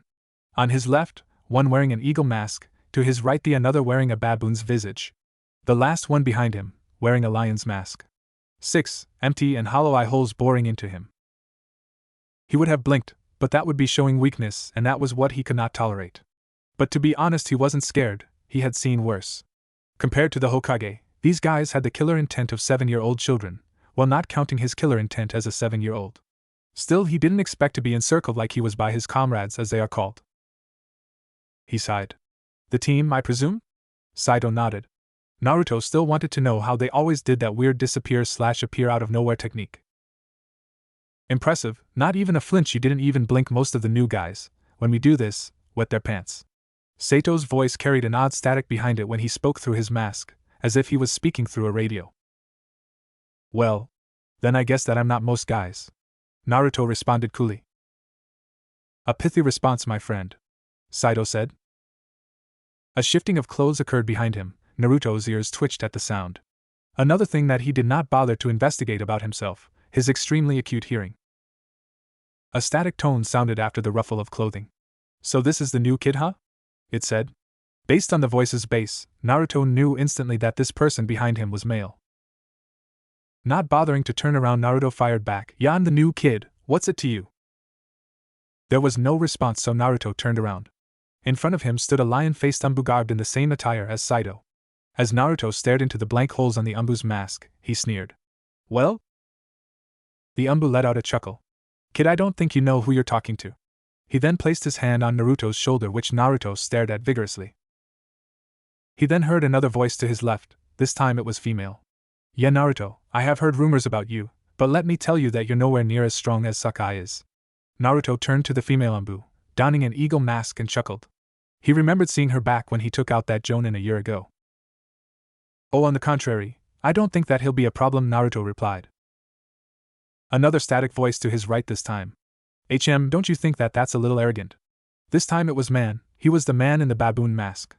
Naruto also had a faint memory of him from 1 year ago. Naruto shrugged. Maybe, but it's the truth. He quickly grabbed the Umbu's arm, and as smoothly as flowing water, turned around and hurled him away. A prickling sensation entered Naruto's wrist when the lion-faced Sakai twisted his entire body so that he landed on his feet. I'm sorry, what was the truth again? He asked arrogantly before twisting and throwing Naruto over his body, this time with much more force than Naruto did with him. For an instant the world looped around and Naruto was in the air, looking directly into the Sakai's eye holes, his expression impassive. An instant later, time regained normal speed and the Umbu's mask went rushing away as he was thrown into a tree 20 yards away, cracking the wood. A rookie, attempting to best a veteran. Who the hell did this kid think he was? Walking up to Naruto's now upside-down body, embedded into a tree, the Umbu knelt down so that his face was level with Naruto's. Listen to me, he said, holding Naruto by the side of his head. Don't you ever do that again. If you do, I'll kill you. A glob of spit to his shiny mask was Naruto's response. You brat, you're dead now. Once again, like his captain, this Umbu was showing a lot of emotion. He must have been really strong. He pulled his fist back, preparing to strike, then, surprisingly, he stopped, thrown off by an odd sensation in the back of his head. The finely polished blade of a kunai stuck out of the Umbu's skull, blood pouring from the wound. Nausea crept over him as he keeled over and yelled in pain, closing his eyes behind his mask. He opened them. Believe it or not, he was standing in front of Naruto, who was standing as well, a smirk on his face. His voice trailed off, making his confusion apparent. That, my friend, was a genjutsu, Naruto said, elaborating for the lion-faced Umbu. He was taken back. What genjutsu? When was he ever placed within the confines of said technique? It made no sense at all, no more sense than having your head impaled by a kunai, and then one blink later being completely untouched. When did you? His voice trailed off, replaced by a low groan of stupor. The flummoxed Umbu folded his arms and turned to his comrades. Was I really? When they all nodded, he turned back to Naruto. Naruto raised one finger. It's simple, really. You see, you never threw me into that tree over there, he said, pointing to the tree that Sakai thought that he tossed the boy into. By then you were already in my trap. What trap? When did you activate it? Technically, I did not activate it, you did. It's a basic genjutsu, a personal creation of mine, where whoever looks into the eyes of the user when he casts the genjutsu gets instantly pulled into it.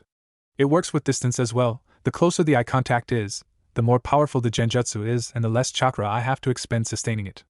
And since I caught you at point-blank range, I had to use little to no chakra at all. That was probably the reason why you didn't detect it. Sakai went over what just happened in his mind.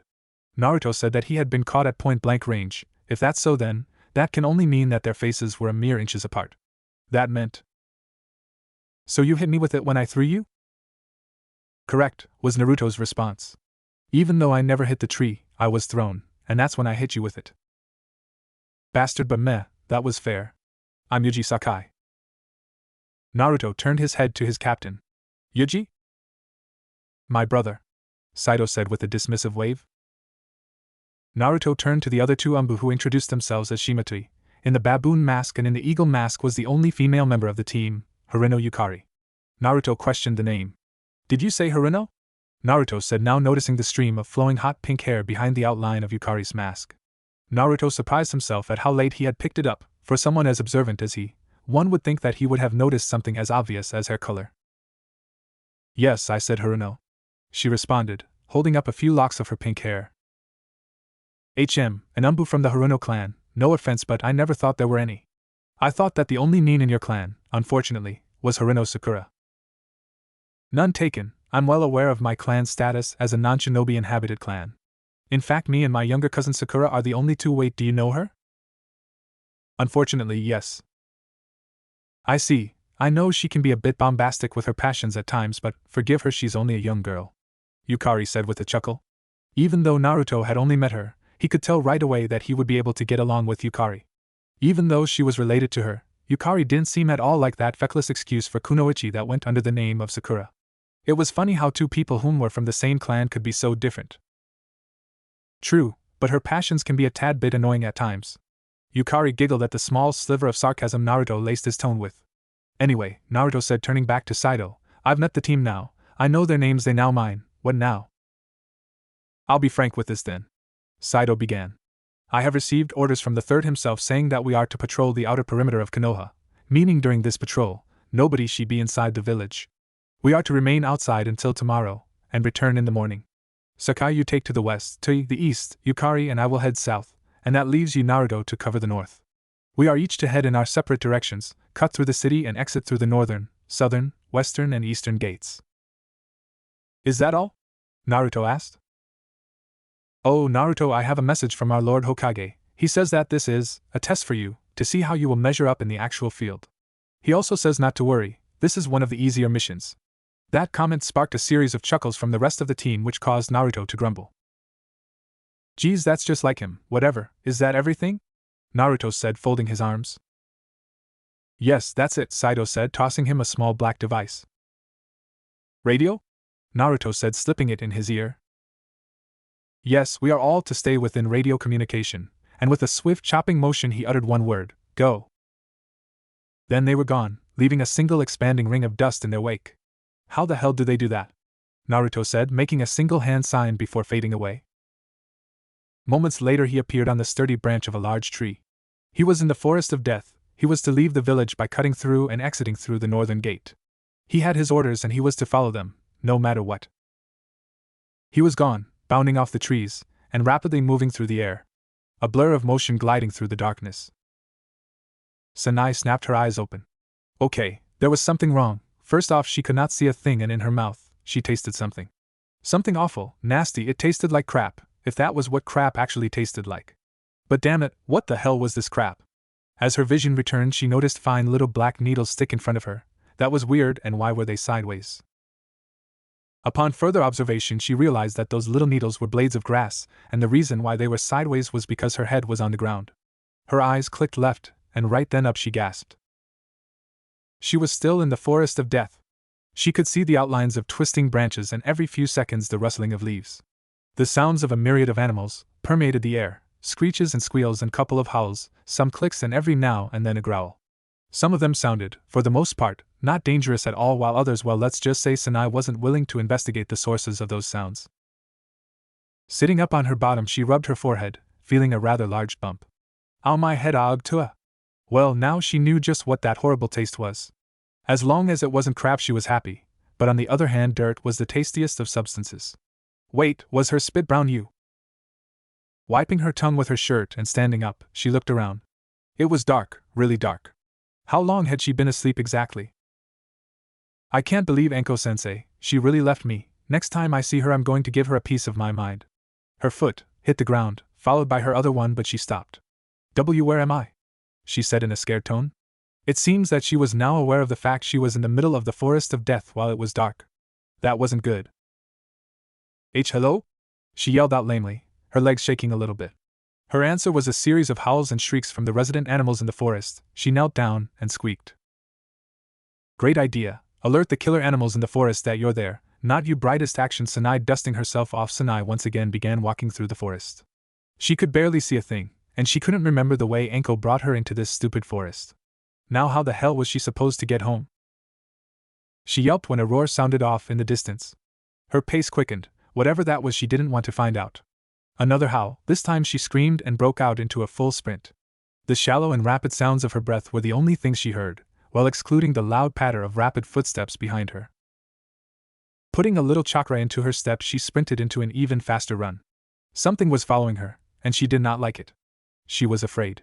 Letting out another scream, she leaped forth and placed herself among the treetops.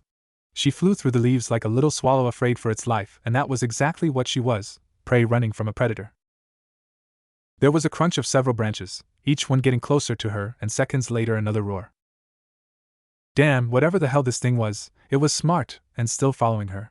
Frantic to get out of the forest, Sanai began leaping into air, above the treetops, in hopes of seeing which direction the village was. Where was it? Had Anko really brought them out, this deep into the forest of death? While in midair, the dark tops of trees flew by underneath her until they rushed up to meet her, and she was back down among the branches. Still, that rather large thing was following her. Damn it! She tried once more, throwing herself above the canopy. Yes. This time she spotted it, the dark outline of the village to her right. Once again, Sanai went down into the trees, crossing her arms in front of her to shield her face just in case branches decided to attack her. The branches came down fast. She saw one, small but sizable. It would be tricky to land on, but she was sure she could pull it off. As the branch came closer, she stuck one of her legs out. Bad idea. With a yelp, Sanai slipped forward off the branch, going into a fast plummet toward the ground. Before she knew it, air escaped her lungs and she was screaming with all her might. She couldn't help it. Fear did that to a person. Crack. She hit a branch, before going through several more branches that coincidentally softened, if you can even say the word softened, her landing. She landed on her side hard. Oh, my arm, that really hurt a dash. She was cut off by the sound of low growl. Her eyes snapped wide open. She had almost forgotten she was being followed by something. The sound came from in front of her, a low raspy growl sending chills up her spine. Anko-sensei, if this is a joke, I'm not laughing. Then the sound of 4 paws lightly hitting the dirt came closer. This isn't funny anymore. A growl. Oh, okay, I admit I'm scared now. A roar. Sanai screamed. She held her hands up to her head and switched into the fetal position, her body shaking violently. 2 golden eyes opened in the darkness, staring directly at her, and behind them Sanai could see the faint outline of a large, rather feline body. She gasped and closed her eyes when a massive tiger came into view, its wide maw opened slightly so that Sanai could see its impressive array of teeth.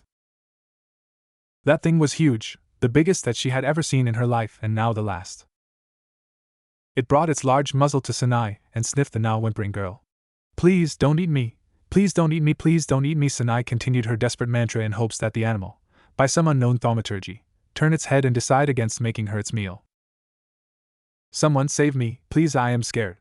She yelped when she felt the slimy surface of the tiger's tongue rub against her face, causing her to let out an awe of disgust and fear. Anyone please. That's when she was cut off by the sound of someone laughing high above her. Seconds later, she heard a thump and the tiger in front of her roar and moved back. Opening her eyes, she saw the same tiger, wildly shaking its head and bucking like a bull. On top of its cranium was Naruto. What the hell? Why was Naruto here? But she couldn't complain. If not for him, she surely would have been dinner. Pulling out a kunai, Naruto hung to the tiger's ear, his legs wrapped tightly around the animal's neck. Hee, you better look away, Sanai-chan, this might get bloody. She thought about it for seconds. Maybe she would look away, but she couldn't, transfixed by the sight in front of her. Without fear, Naruto clung to the animal. In fact, he was smiling. She could not believe it. How was Naruto doing this? Wasn't he scared or something? The tiger stopped jostling for just a moment, giving Naruto enough time to react. Cocking his arm back, Naruto struck the beast on its head, causing it to release a roar of pain as its head jerked up before it went down. Naruto was still holding onto the beast ear, but it would not be like that anymore. Releasing roar, the tiger reared his head, this time with a bit more force than the other times. Alright big boy, I'll get off, but first. Naruto grappled the tiger by its neck and jumped off, twisting his body and planting his feet on the ground so that his face was now next to the tiger's. Naruto's well-toned muscles rippled as he twisted the tiger, heaving it through the air and slamming it. No way, that was not Naruto. Sanai refused to believe it. There was just no way that a genin could be this strong and ruthless. Letting out a weak, defeated growl, the tiger slowly rose to its feet, wary of Naruto standing right there. That was funny, the hunter had now become the hunted. It stood and brought its mouth to Naruto's face, opening it while releasing a little growl. Naruto narrowed his eyes. The beast's breath smelled of blood and raw meat. Naruto said one thing. Leave. Quickly the tiger whipped its head around, with another growl, brushing its tail against Naruto's face. With another growl, it was gone. Hey Sanai-chan, what are you doing, chug? He was cut off by Sanai driving herself into his chest. Naruto, I was so scared, it started chasing me and Sanai froze, realizing what she was doing. Although his chest did feel nice, she was sure that she did not want to be there. He wouldn't let her forget this moment. Sanai stepped back, sniffling. She wiped the tears from her face. Sorry, she said, her face red. And Naruto, what exactly are you doing here? He looked at her seriously. She held her breath. This was a completely different Naruto. Sanai, the question is, what exactly were you doing here? He placed both his hands on her shoulders and she blushed. Tell me. She looked away, training with my sensei. Training, right, and where is said sensei? If he wasn't mistaken, Mitarashi Anko was her Kono's sensei. Speaking of Kono, and hey, where's you sister? Sanai then told Naruto about how everything happened, how Anko brought them here to train, injured Kono, and how Sanai had fallen asleep expecting Anko to come back for her. Oh. Yeah, that's what happened, and anyway, like I was saying, what were you doing here in the first place? He should have expected that, however, that wasn't something that she needed to know. Well, it would have been something esoteric in the past, but seeing as how he now had the right to tell whomever he wanted about his power, that was no the case anymore. If you must know, I'm on a mission. With your team and on the first day? Sanai's obvious disbelief made her tone seem all the more intent on finding out the truth. Truth she wanted and truth she would get. No, not with my team, he paused, at least not with the team that you know of. What the hell was he talking about? What other team could a genin possibly have on their first day as an official nin? That's when her Fumina wit kicked in. Something was wrong, she could just tell. First his odd clones, now this? She could tell that Naruto was hiding something, even the dullest of people could figure this out. But it seemed that she wouldn't have investigated this, for Naruto would tell her on his own. What do you mean? She said, awaiting his next words with diligence. He sighed. Obviously this was something big. She could tell because his hands never left her shoulders, and that meant either he was trying to harass her, or he was being serious. Something told her that it was the latter. How can I say this? You know what, I'm just going to come right out and say this. The reason that I'm here is because I'm on a mission, an Umbu mission. Stop, time for a rewind. He was obviously lying. No, I'm being serious. Why were you out here? She said, laughing at what she thought was his excuse. I'm not lying, I'm being serious. I wouldn't be here if I weren't. Well, he did have a point, kind of. But that still did not mean that he was telling this truth. Listen, you shouldn't be out here, it's cold, and to be honest, you will most likely die out here. And what about you? Sanai asked, folding her arms. I can handle myself.